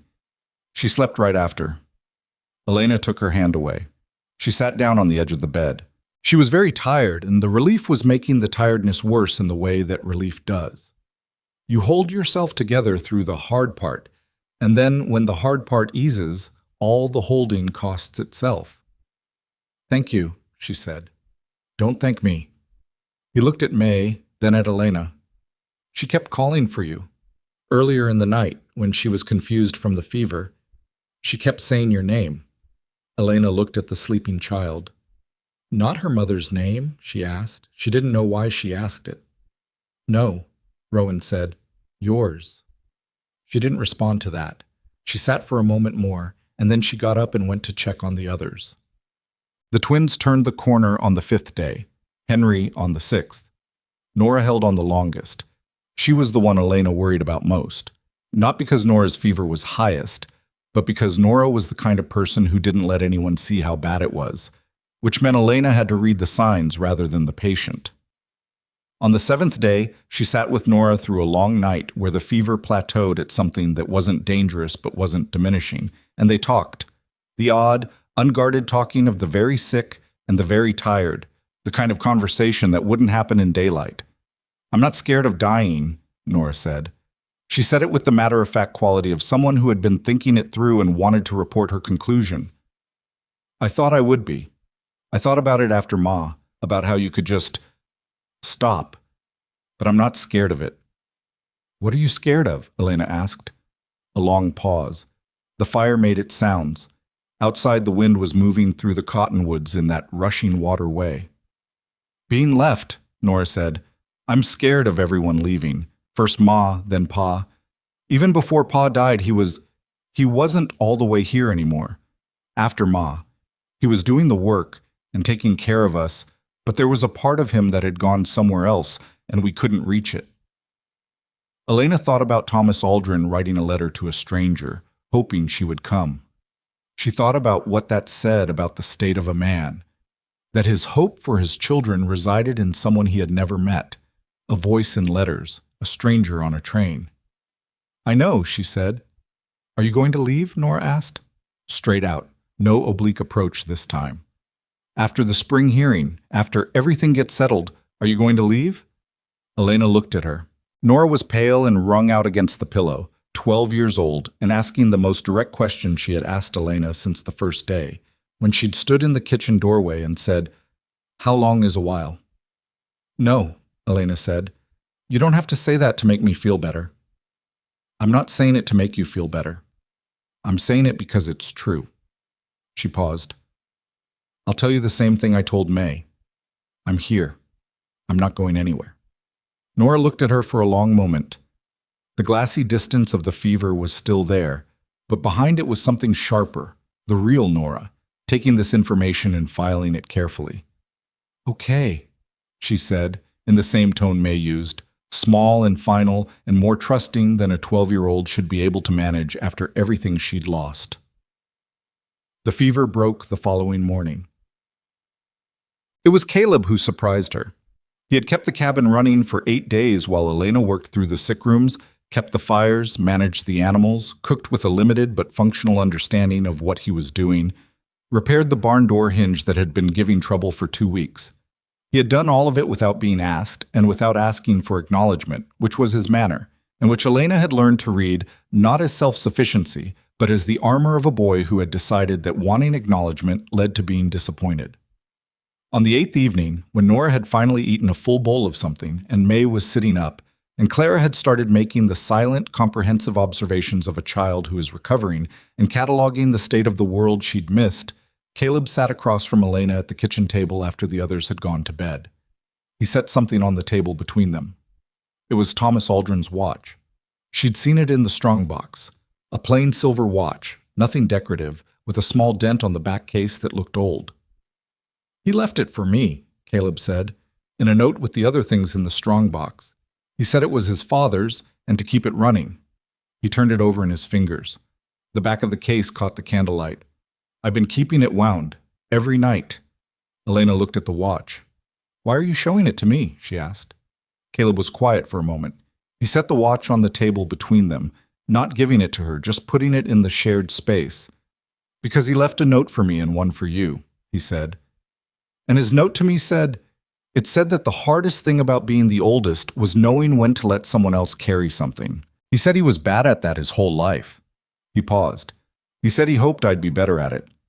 Elena waited. "I've been bad at it," Caleb said, "since you got here.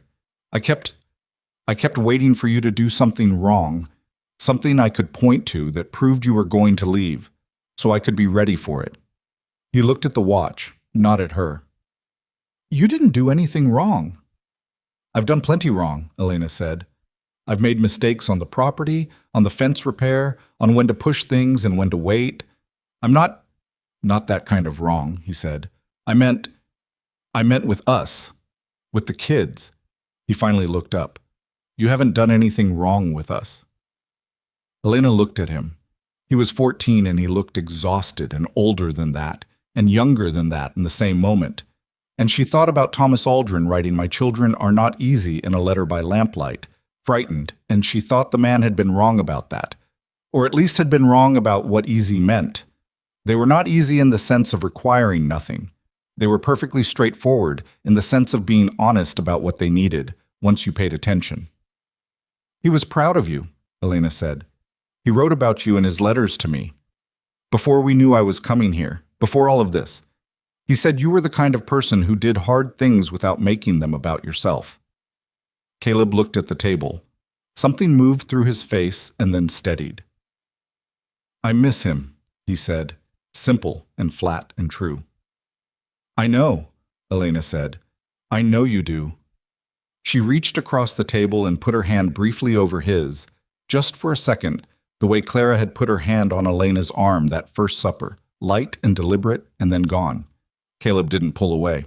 He picked up the watch and wound it and set it on the shelf above the table, where it ticked in the quiet cabin alongside the sound of the fire.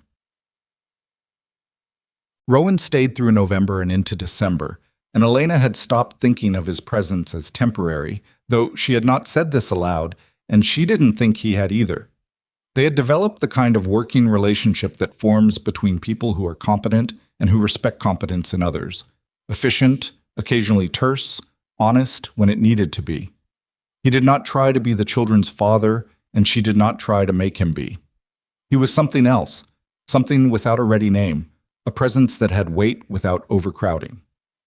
One evening in early December, when the snow had come and the property had a different quality of silence under it, Elena came into the barn to check the cow's knee, fully healed now, and found Rowan mending a harness by lamp. They worked in adjacent quiet for a while. Spring term, he said. You're not worried about it. I am worried about it, she said. I'm just not spending the worry ahead of time. He looked at the harness. Voss isn't going to let it go.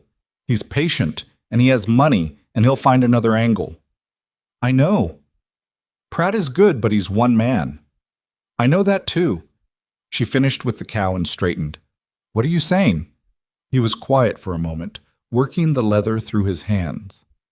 I have some money saved, he said. Not a lot. Enough to fund a proper survey, a current one, commissioned by us rather than by the county. If the existing survey holds, it strengthens Pratt's position. If there are any irregularities, we find them before Voss's people do. Elena looked at him.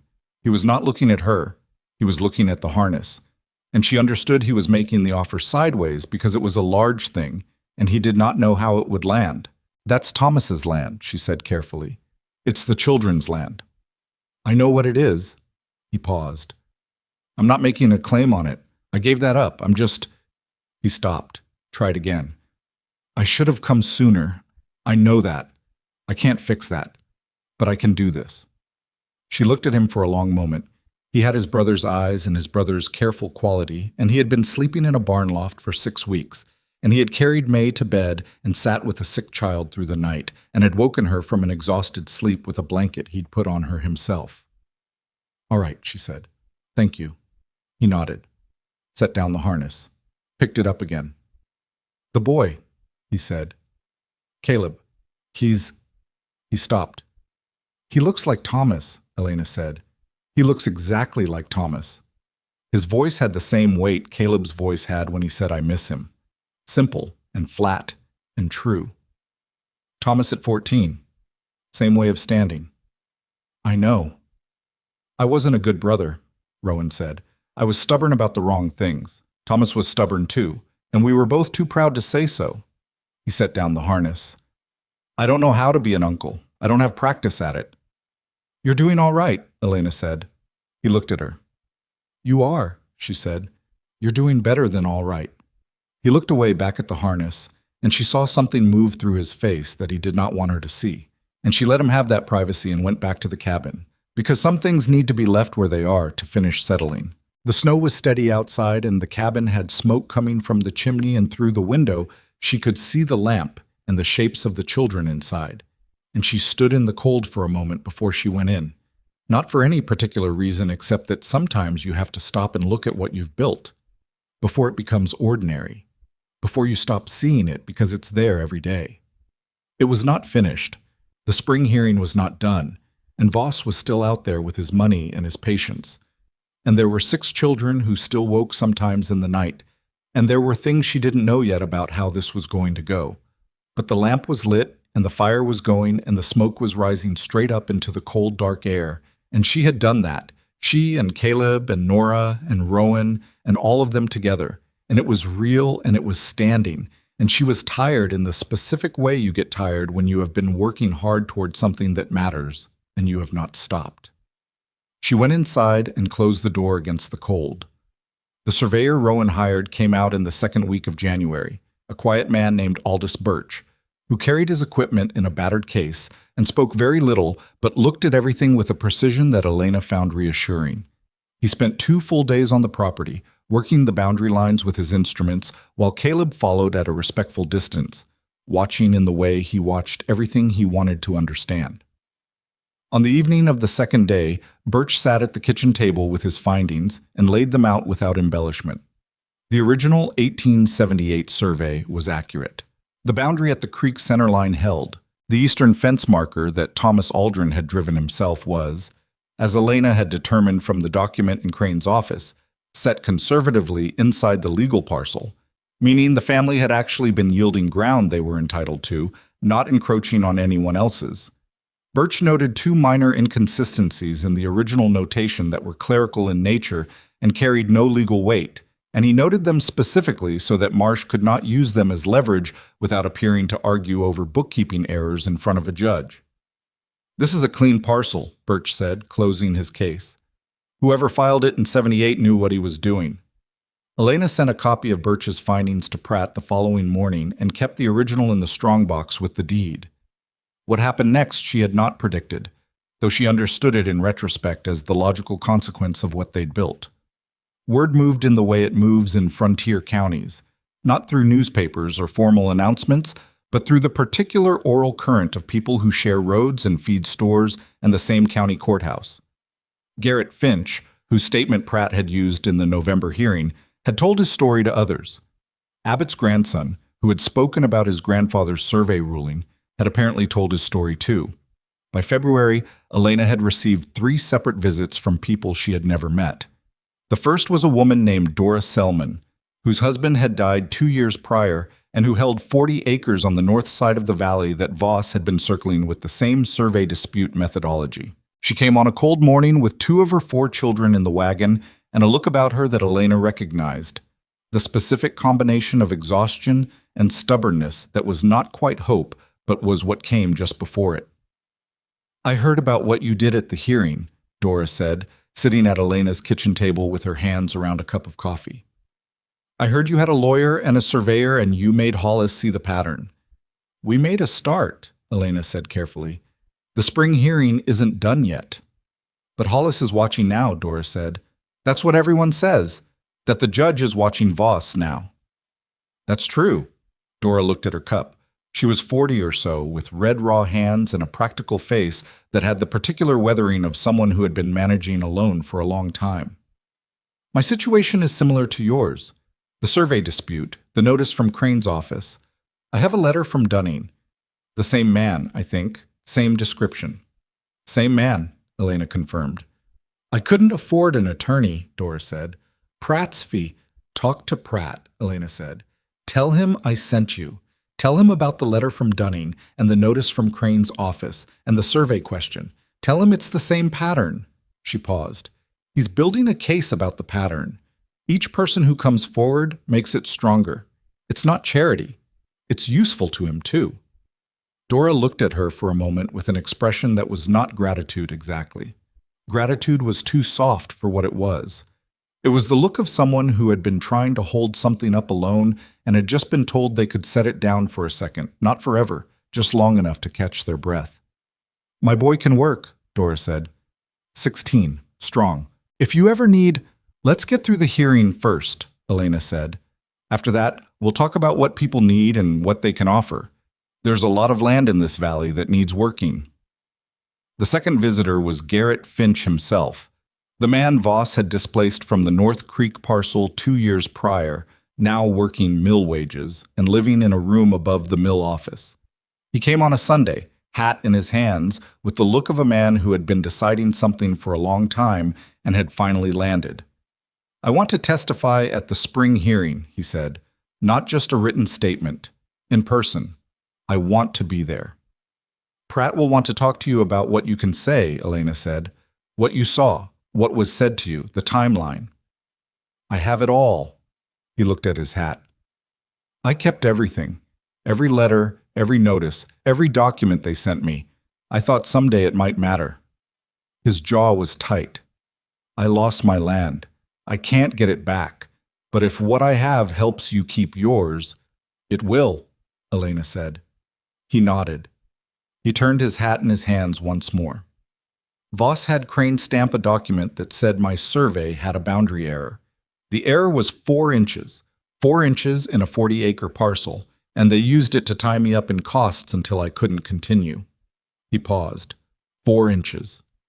Elena thought about the boundary stake pulled from the ground again and again, left beside its hole. The slow, patient grinding of a machine that bet on people giving up before it did. "I'm not giving up," she said. "I know," Garrett Finch said. "That's why I'm here." The spring hearing convened on the 14th of March, on a morning that was cold and overcast and smelled of the snow that hadn't quite come yet. Elena rode in with Rowan and Caleb. She had asked Caleb to come because he was 15 now, and because it was his land and because he had earned the right to be in the room when it was settled. The courthouse was more crowded than the November hearing. Pratt had warned her it might be. The pattern argument had attracted attention, and Judge Hollis had consolidated several related matters into the same term. Dora Selman was there with her attorney, a young man from the county seat who had agreed to take her case after speaking with Pratt. Garrett Finch sat in the gallery with a folder of documents on his lap, straight-backed, waiting. Abbott's grandson was there again. 2 other Valley families whom Elena knew only by name were represented in the gallery. Marsh was there too, with 2 associates she hadn't seen before, and the look of a man who had revised his assessment of the situation and was not pleased about what the revision required. Dunning was not in the gallery. She noted his absence and filed it. The hearing ran all day. Hollis moved through it with the methodical patience of a man who understood that the tedium of due process was itself the point, that justice was often boring, and that boring was better than fast and wrong. Marsh argued the survey question with technical precision, and Birch's counter-survey met it point by point. Pratt presented the pattern: 6 properties, the same notices from Crane's office, the same survey dispute methodology, the same sequence of escalating pressure when initial offers were declined. Garrett Finch testified in person. He was not dramatic about it. He laid out his timeline in the plain voice of someone reporting facts, and the facts were enough. 4 inches on a 40-acre parcel, the costs that had accumulated, the day he'd signed the transfer because he'd had nothing left to fight with. Hollis listened to all of it and asked precise questions and made notes and said very little else. In the afternoon, Marsh made a final argument that attempted to separate Voss's methods from the legal merits of the survey question, arguing that whatever pressure tactics may or may not have been employed, the underlying boundary dispute was a legitimate legal matter that deserved adjudication on its own terms. Hollis looked at him. "Mr. Marsh," he said, "the underlying survey question has been answered by an independent current survey that this court finds credible and thorough. The 1878 filing is accurate. The boundary at the creek centerline holds. The water rights provision is valid under territorial law." He paused. "As for whether the methods employed by your client constitute a legitimate legal dispute or a pattern of harassment and predatory land acquisition, I intend to refer that question to the Territorial Attorney General's office with a recommendation for investigation. I have been in correspondence with 2 other county judges who have seen similar petitions from the Western Territory Land Development Company, and we are in agreement that the pattern warrants attention at a level above this court." Marsh said something quietly to one of his associates. His face had the still, controlled quality of a man doing rapid calculations. The petition filed by Mr. Voss against the Aldrin parcel is denied, Hollis said. Miss Whitmore's status as guardian is confirmed. The children's claim to the land is affirmed. The water rights provision stands. He set down his pen. I'm also opening a formal inquiry into the conduct of Delbert Crane as Deputy Land Registrar, in light of the pattern of filings from his office that appear in correlation with Mr. Voss's petitions. Mr. Crane will be notified. He looked up at the room. We are done, he said. Caleb said nothing on the ride home. He sat beside Elena on the wagon bench with his hands on his knees and looked at the road ahead, and the snow that had been threatening all day finally came.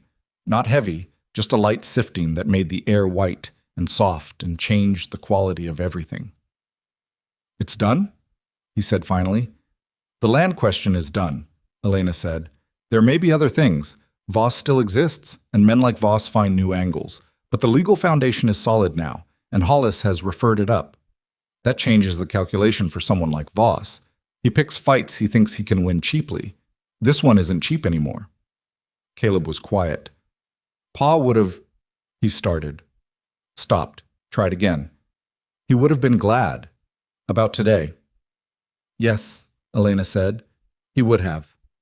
Rowan, on horseback beside the wagon, said nothing.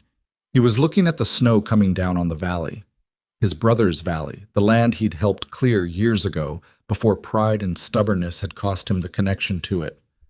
Elena watched him look at it, and she thought about what things cost, and how the accounting rarely comes out even, and how people carry that unevenness for a long time before they figure out what to do with it.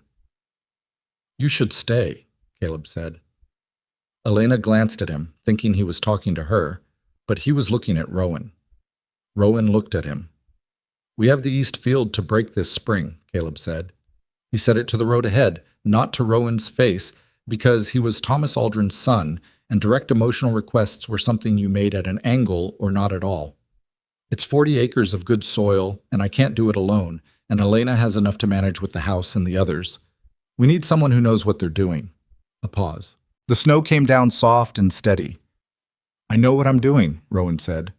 I know you do, Caleb said. That's why I'm asking. Rowan looked at the valley for another moment. Then he looked at Elena, and she looked back at him, and something passed between them that was not simple and was not yet fully named, but was real. The look of two people who have been standing on the same piece of ground through the same hard season and have stopped pretending they're doing it for entirely separate reasons. All right, Rowan said. They rode the rest of the way home in the falling snow. The children met them at the door. All 5 of them. Nora had kept the younger ones back from the hearing, understanding without being asked that the courtroom was not the right place for a 3-year-old and 2 6-year-olds, and that someone needed to be at the cabin. May launched herself at Elena from the porch step with the velocity of a small, determined animal, and Elena caught her and held her, and May pressed her face into Elena's neck and said, "You came back," as if she'd been worried despite knowing better, because 3-year-olds worried despite knowing better, and that was simply their nature. I always come back, Elena said. I know, May said. But you came back. Nora looked at Elena over the children's heads, the question in her eyes. Elena nodded once.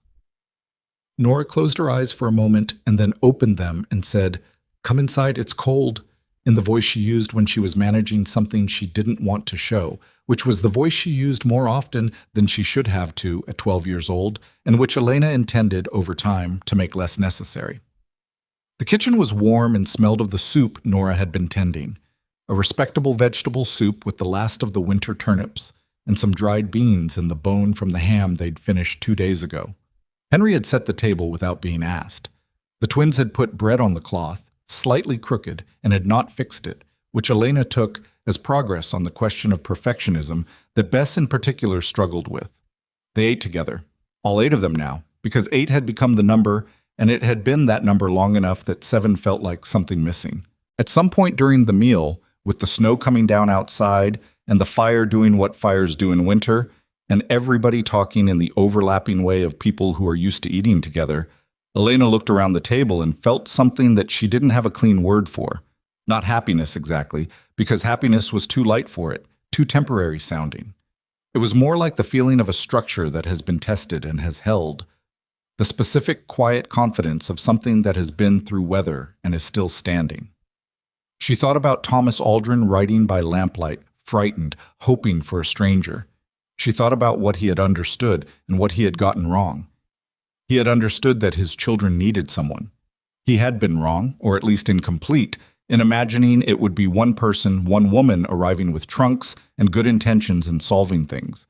What had actually happened was messier and slower and involved a lawyer who smelled of pipe tobacco and a surveyor named Birch, and a man who'd lost his land and kept every document, and a woman alone on 40 acres 2 miles east, and a 14-year-old who walked the fence line every morning without being asked, and a man who had been estranged from his brother for 3 years, sleeping in a barn loft and sitting with a sick child through the night. It had taken all of them. That was the thing Thomas Aldrin had not quite been able to plan for, not because he was wrong to hope, but because one person's hope is never quite large enough for what actually needs to get done. You need other people. You need people who are each carrying their own private reasons for showing up, reasons that don't always have names, and you need all those reasons to land in the same place at the same time. That is what had happened here, and it was not guaranteed, and it was not clean, and it was the realest thing she knew. Spring came to the valley the way it came to all high country, grudgingly, with setbacks. One warm week followed by a cold snap that killed the early blossoms and required that everyone recalibrate. But it came. Rowan and Caleb broke the east field through April. Elena watched them from the garden where she and Nora were working the soil they'd amended in the fall, watched the two of them move across the new ground with the particular wordless efficiency of people who have found a working rhythm, the boy and his uncle, Thomas Aldrin's stubbornness in both of them meeting somewhere in the turned earth between them. They argued twice that she heard about the row spacing and once about the drainage channel, and both times they came to an agreement that combined Rowan's experience and Caleb's knowledge of how this specific land behaved. And Elena thought that Thomas would have recognized both of those arguments and both of those people, and would have had something to say about being right that he probably would have said wrong. She missed him, in a way that was strange because she had never met him. She missed the version of him she had constructed from 3 months of letters, and a careful handwriting, and 6 children who carried pieces of him around in their faces and their habits. She mourned something she'd never actually had, which was perhaps the oddest grief she'd carried, and she had carried a few. Henry's horse was finished in March. He presented it at supper one evening, setting it in the center of the table with the solemnity of an unveiling, and it was genuinely good, not just good for 9 years old, but actually well made, with a quality of proportion and attention that surprised her. He had been working it in secret for 2 weeks, she understood, and the secrecy had been about the wanting to get it right before anyone could say it wasn't. "That's excellent work," Rowan said, and he said it the way he said things he meant, flat and without decoration. And Henry looked at him with a kind of startled pleasure and then looked at the horse to hide it. "I'm going to make the rider better," Henry said. "The rider's fine," Caleb said. "The rider looks like a turnip," Henry said. This was approximately true, and everyone at the table agreed with it to varying degrees of diplomacy, and Henry took the turnip rider back and worked on it for another week, and it was better after, though still somewhat root vegetable in character, and he seemed to accept this as the honest limit of where he was right now, and kept working towards something further. The twins had stopped moving in that barnacle cluster by April. Bess had developed an independent interest in the chickens, specifically in their social dynamics, which she observed with the patient attention of a naturalist, and would report her findings at meals with great seriousness. Claire had started drawing, producing small, precise sketches of things she saw around the property, the creek bend and the barn roof, and once a surprisingly accurate portrait of Rowan from behind as he worked in the field, which he found on the kitchen table and looked at for a long moment without commenting.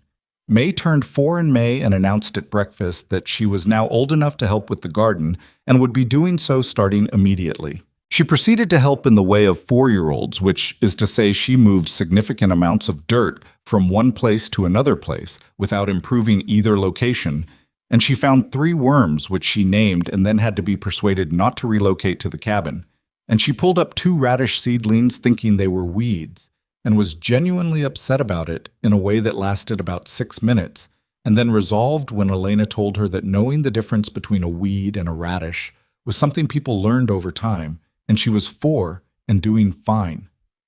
"Will you teach me?" May asked. "Every day," Elena said. "That's what we do here." It was Nora who brought up Voss. Not in fear. The fear had a different quality by then, worn down into something watchful but not consuming, but practically, the way Nora brought up practical things. It was a June evening, the kind that comes to high country like a gift after everything the winter demanded, warm and long lit, the air smelling of the things that had grown through April and May.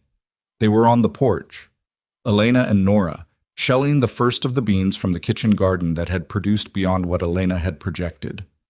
"I heard in town that Voss is moving east," Nora said, "that the Attorney General's investigation made him close the Land Development Company's office in the county seat." Elena shelled beans. "Where did you hear that?" "Mrs. Birch at the general store. She said Dunning left the county in April." Nora looked at the beans in her lap. "Is it done then? Really done?" Elena thought about how to answer this honestly. The investigation was ongoing. Pratt had told her as much in his last letter. Crane had been suspended pending review. 2 of the other Valley families had had their petitions dropped. Whether Voss himself would face consequences beyond losing his foothold in this county was a question above Pratt's level and outside Elena's knowledge. Men with money often found ways to shift their operations and continue, and she was not naive about that. But the parcel was clear. The deed was affirmed. The water rights stood.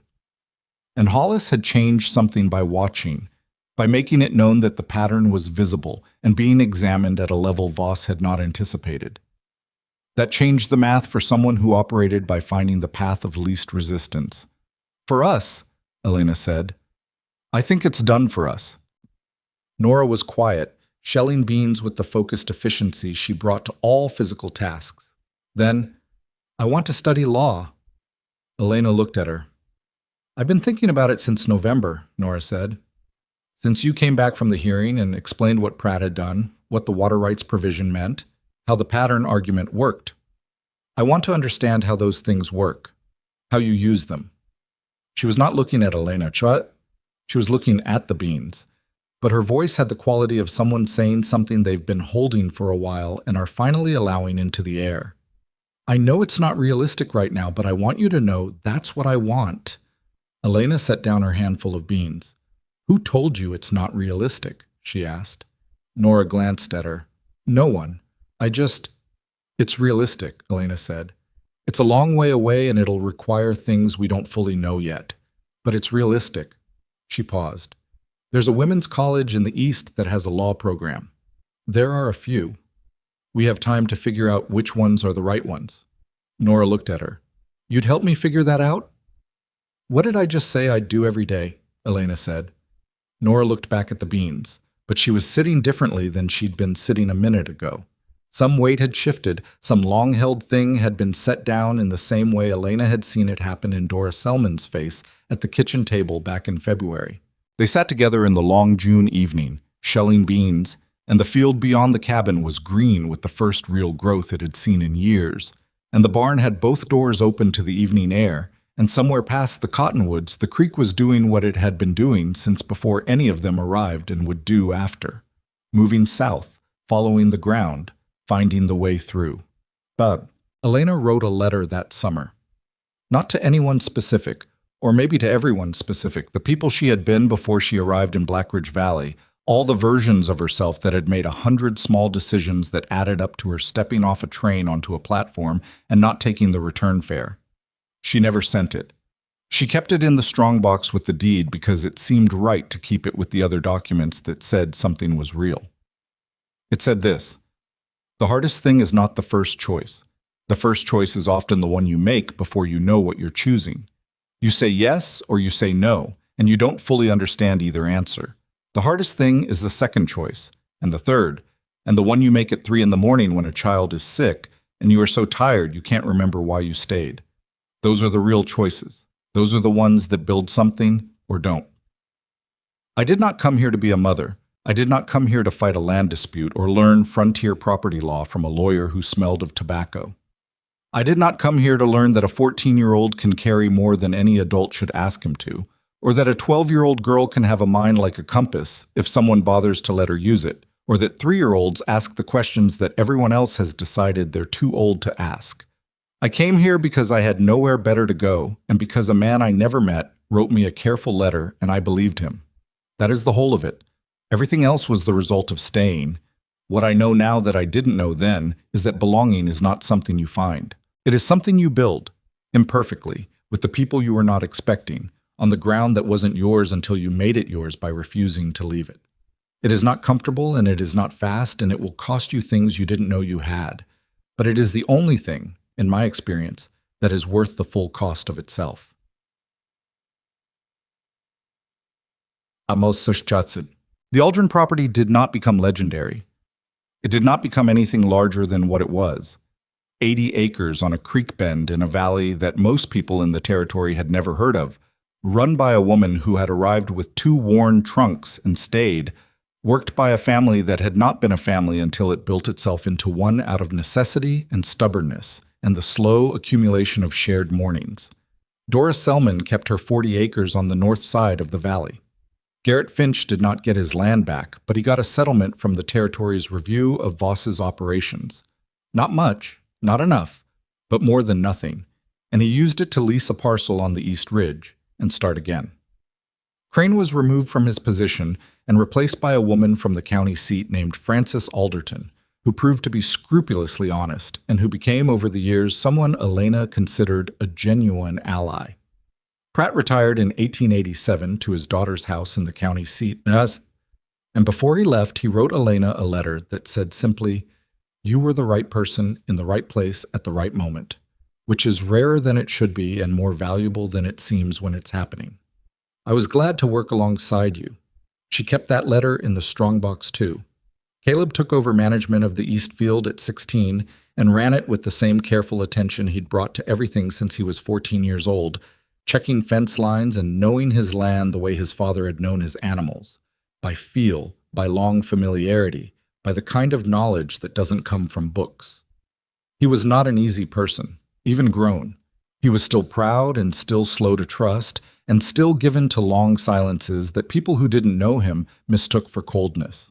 People who knew him understood that those silences were where he kept the things that mattered most. He did not stay on the property forever. At 19, he spent 2 years working north, doing the thing that young men on the frontier did, testing the edges of themselves against unfamiliar ground. He came back. That was the thing Elena never took for granted and never stopped being grateful for. That when the children grew and moved through the world, they came back. Not because they had to, because it was where they were from in the way that mattered, the way that gets into the bones. Nora did study law. It took longer than she'd hoped, and the path was more crooked than the one Elena had sketched for her that June evening on the porch, because paths for women in the law were crooked as a matter of course in those years. She went east at 18 to the college Elena had found in Pratt's legal directories, and she worked, and she was stubborn in the precise and useful way that all the Aldrin children were stubborn, and she became the kind of attorney who understood not just the law but the pattern, who could see when a structure was being used to grind down the people it was supposed to protect, and who knew how to use a water rights provision and a current survey and a room full of people with the same story to change what the grinding could accomplish. She wrote to Elena every month without fail until Elena died. Every single month. Henry made things. He grew into a man with large, patient hands and the eye for proportion that had shown itself in the horse carving. And he built furniture and eventually the outbuildings that replaced the aging ones on the property, and eventually houses for other families in the valley. He was not a talkative man, but his work was honest and it lasted, and in a place like Black Ridge Valley, that was its own kind of eloquence. The twins were always the twins. Bess stayed on the property for years, and her understanding of the chickens expanded into an understanding of all the animals, and she became the person people brought sick stock to because she had the patience to look carefully and the willingness to say, "I don't know yet," and keep looking. Claire's drawings became paintings, eventually, on the canvases she ordered from a catalog in the county seat and which arrived bent half the time, and which she flattened and used anyway. She painted the valley in every season and the creek in every light, and she painted Elena once from the front, and it was a painting that caught something Elena never saw in mirrors, some quality of the face that showed up only from the outside, in the way you looked when you thought no one was watching. Elena looked at that painting for a long time when Clara first showed her. She was not sure she recognized herself in it, but she was sure that Clara had painted something real. May, who had asked every morning if Elena was staying, grew up and asked a different kind of question, the kind that led her to medicine, to the long study of how bodies worked and what they needed, and how to tell the difference between a fever that broke and one that didn't, which was knowledge she had absorbed in some deep pre-language way from watching Elena work through that terrible November week. She was not always easy either. None of them were easy. Easy had not been available to these children, and they had grown into people who were better than easy. Honest, capable, given to hard questions and direct answers, imperfect in ways that were their own and not borrowed from anyone. Rowan stayed. It did not become a simple thing between him and Elena. Nothing about either of them made simple things available. They were two people who had each organized themselves around a certain amount of aloneness, and reorganizing is slow and occasionally frustrating and involves the kind of conversations that have to be started twice because the first attempt comes out wrong. But they had the same ground under them, and the same 8 years of shared work, and the same understanding of what this place had cost, and what it had given back, and that was a foundation that simple things often didn't have. They married in the spring of 1886, in the yard of the cabin with the cottonwoods budding along the creek, and Pratt standing with them, and all 6 children present, and nobody making a speech, because neither of them were people who wanted speeches made. Caleb, who was 17, shook Rowan's hand afterward with the gravity of someone conferring something real, and Rowan took his hand and held it for a moment, and something that had been between them since the day Rowan had ridden up that road and found Elena instead of Thomas reached a point of resolution that didn't need words. May cried, but she was 6, and she cried at most things that were important, and she explained that she was crying because she was happy, which she had learned to distinguish from the other kind, and Elena held her and agreed that this was the right kind. Chirpatsat. The strongbox eventually held more than it had started with. The deed, the water rights document, Birch's survey, Pratt's letter, the letter Elena had written and never sent. A photograph taken the summer of 1887 by a traveling photographer who came through the valley, all 8 of them in the yard, slightly crooked because the photographer's tripod had one short leg, everyone looking in approximately the same direction except May, who was looking at something off to the left that no one else ever identified. Thomas Aldrin's watch was on the shelf above the kitchen table, where Caleb had set it on the night the children's fevers broke, and the night felt survivable again. It ran for 30 years before it finally needed a repair that the watchmaker in town said was beyond him. By then the shelf had other things on it too. Clara's first sketch, a piece of quartz Henry had found in the creek when he was 10 and given to Elena because the color interested him. A short length of fence wire Caleb had cut from the east field boundary on the day Hollis's ruling came through and kept without saying why. The cabin itself was added to over the years, a proper room to the north, a sleeping porch in summer, a real chimney to replace the one that had always drawn sideways in a west wind. The root cellar was expanded and properly stocked. The barn was rebuilt with Henry's hands and Rowan's knowledge of load-bearing and the collective memory of 8 years of what the roof did in heavy snow. But the kitchen stayed mostly the same, the table, the stove, the shelf above it, with the watch and the other things. The window above the wash basin where Elena had first seen her own dim reflection in the glass on the night she'd decided to stay, watching the dark yard and hearing something she couldn't identify on the ridge. She thought about that window sometimes, in the way you think about the specific moments when things could have gone differently. She could have taken the return fare. She could have turned back on the platform. She could have, in about 100 moments across those first weeks, made a different choice than the one she made. And all the consequences would have been different, and none of these specific people would have existed in the same configuration with each other. The truth she had come to, slowly, over years, was that she had not saved these children. That was the story people told from the outside, and she understood why.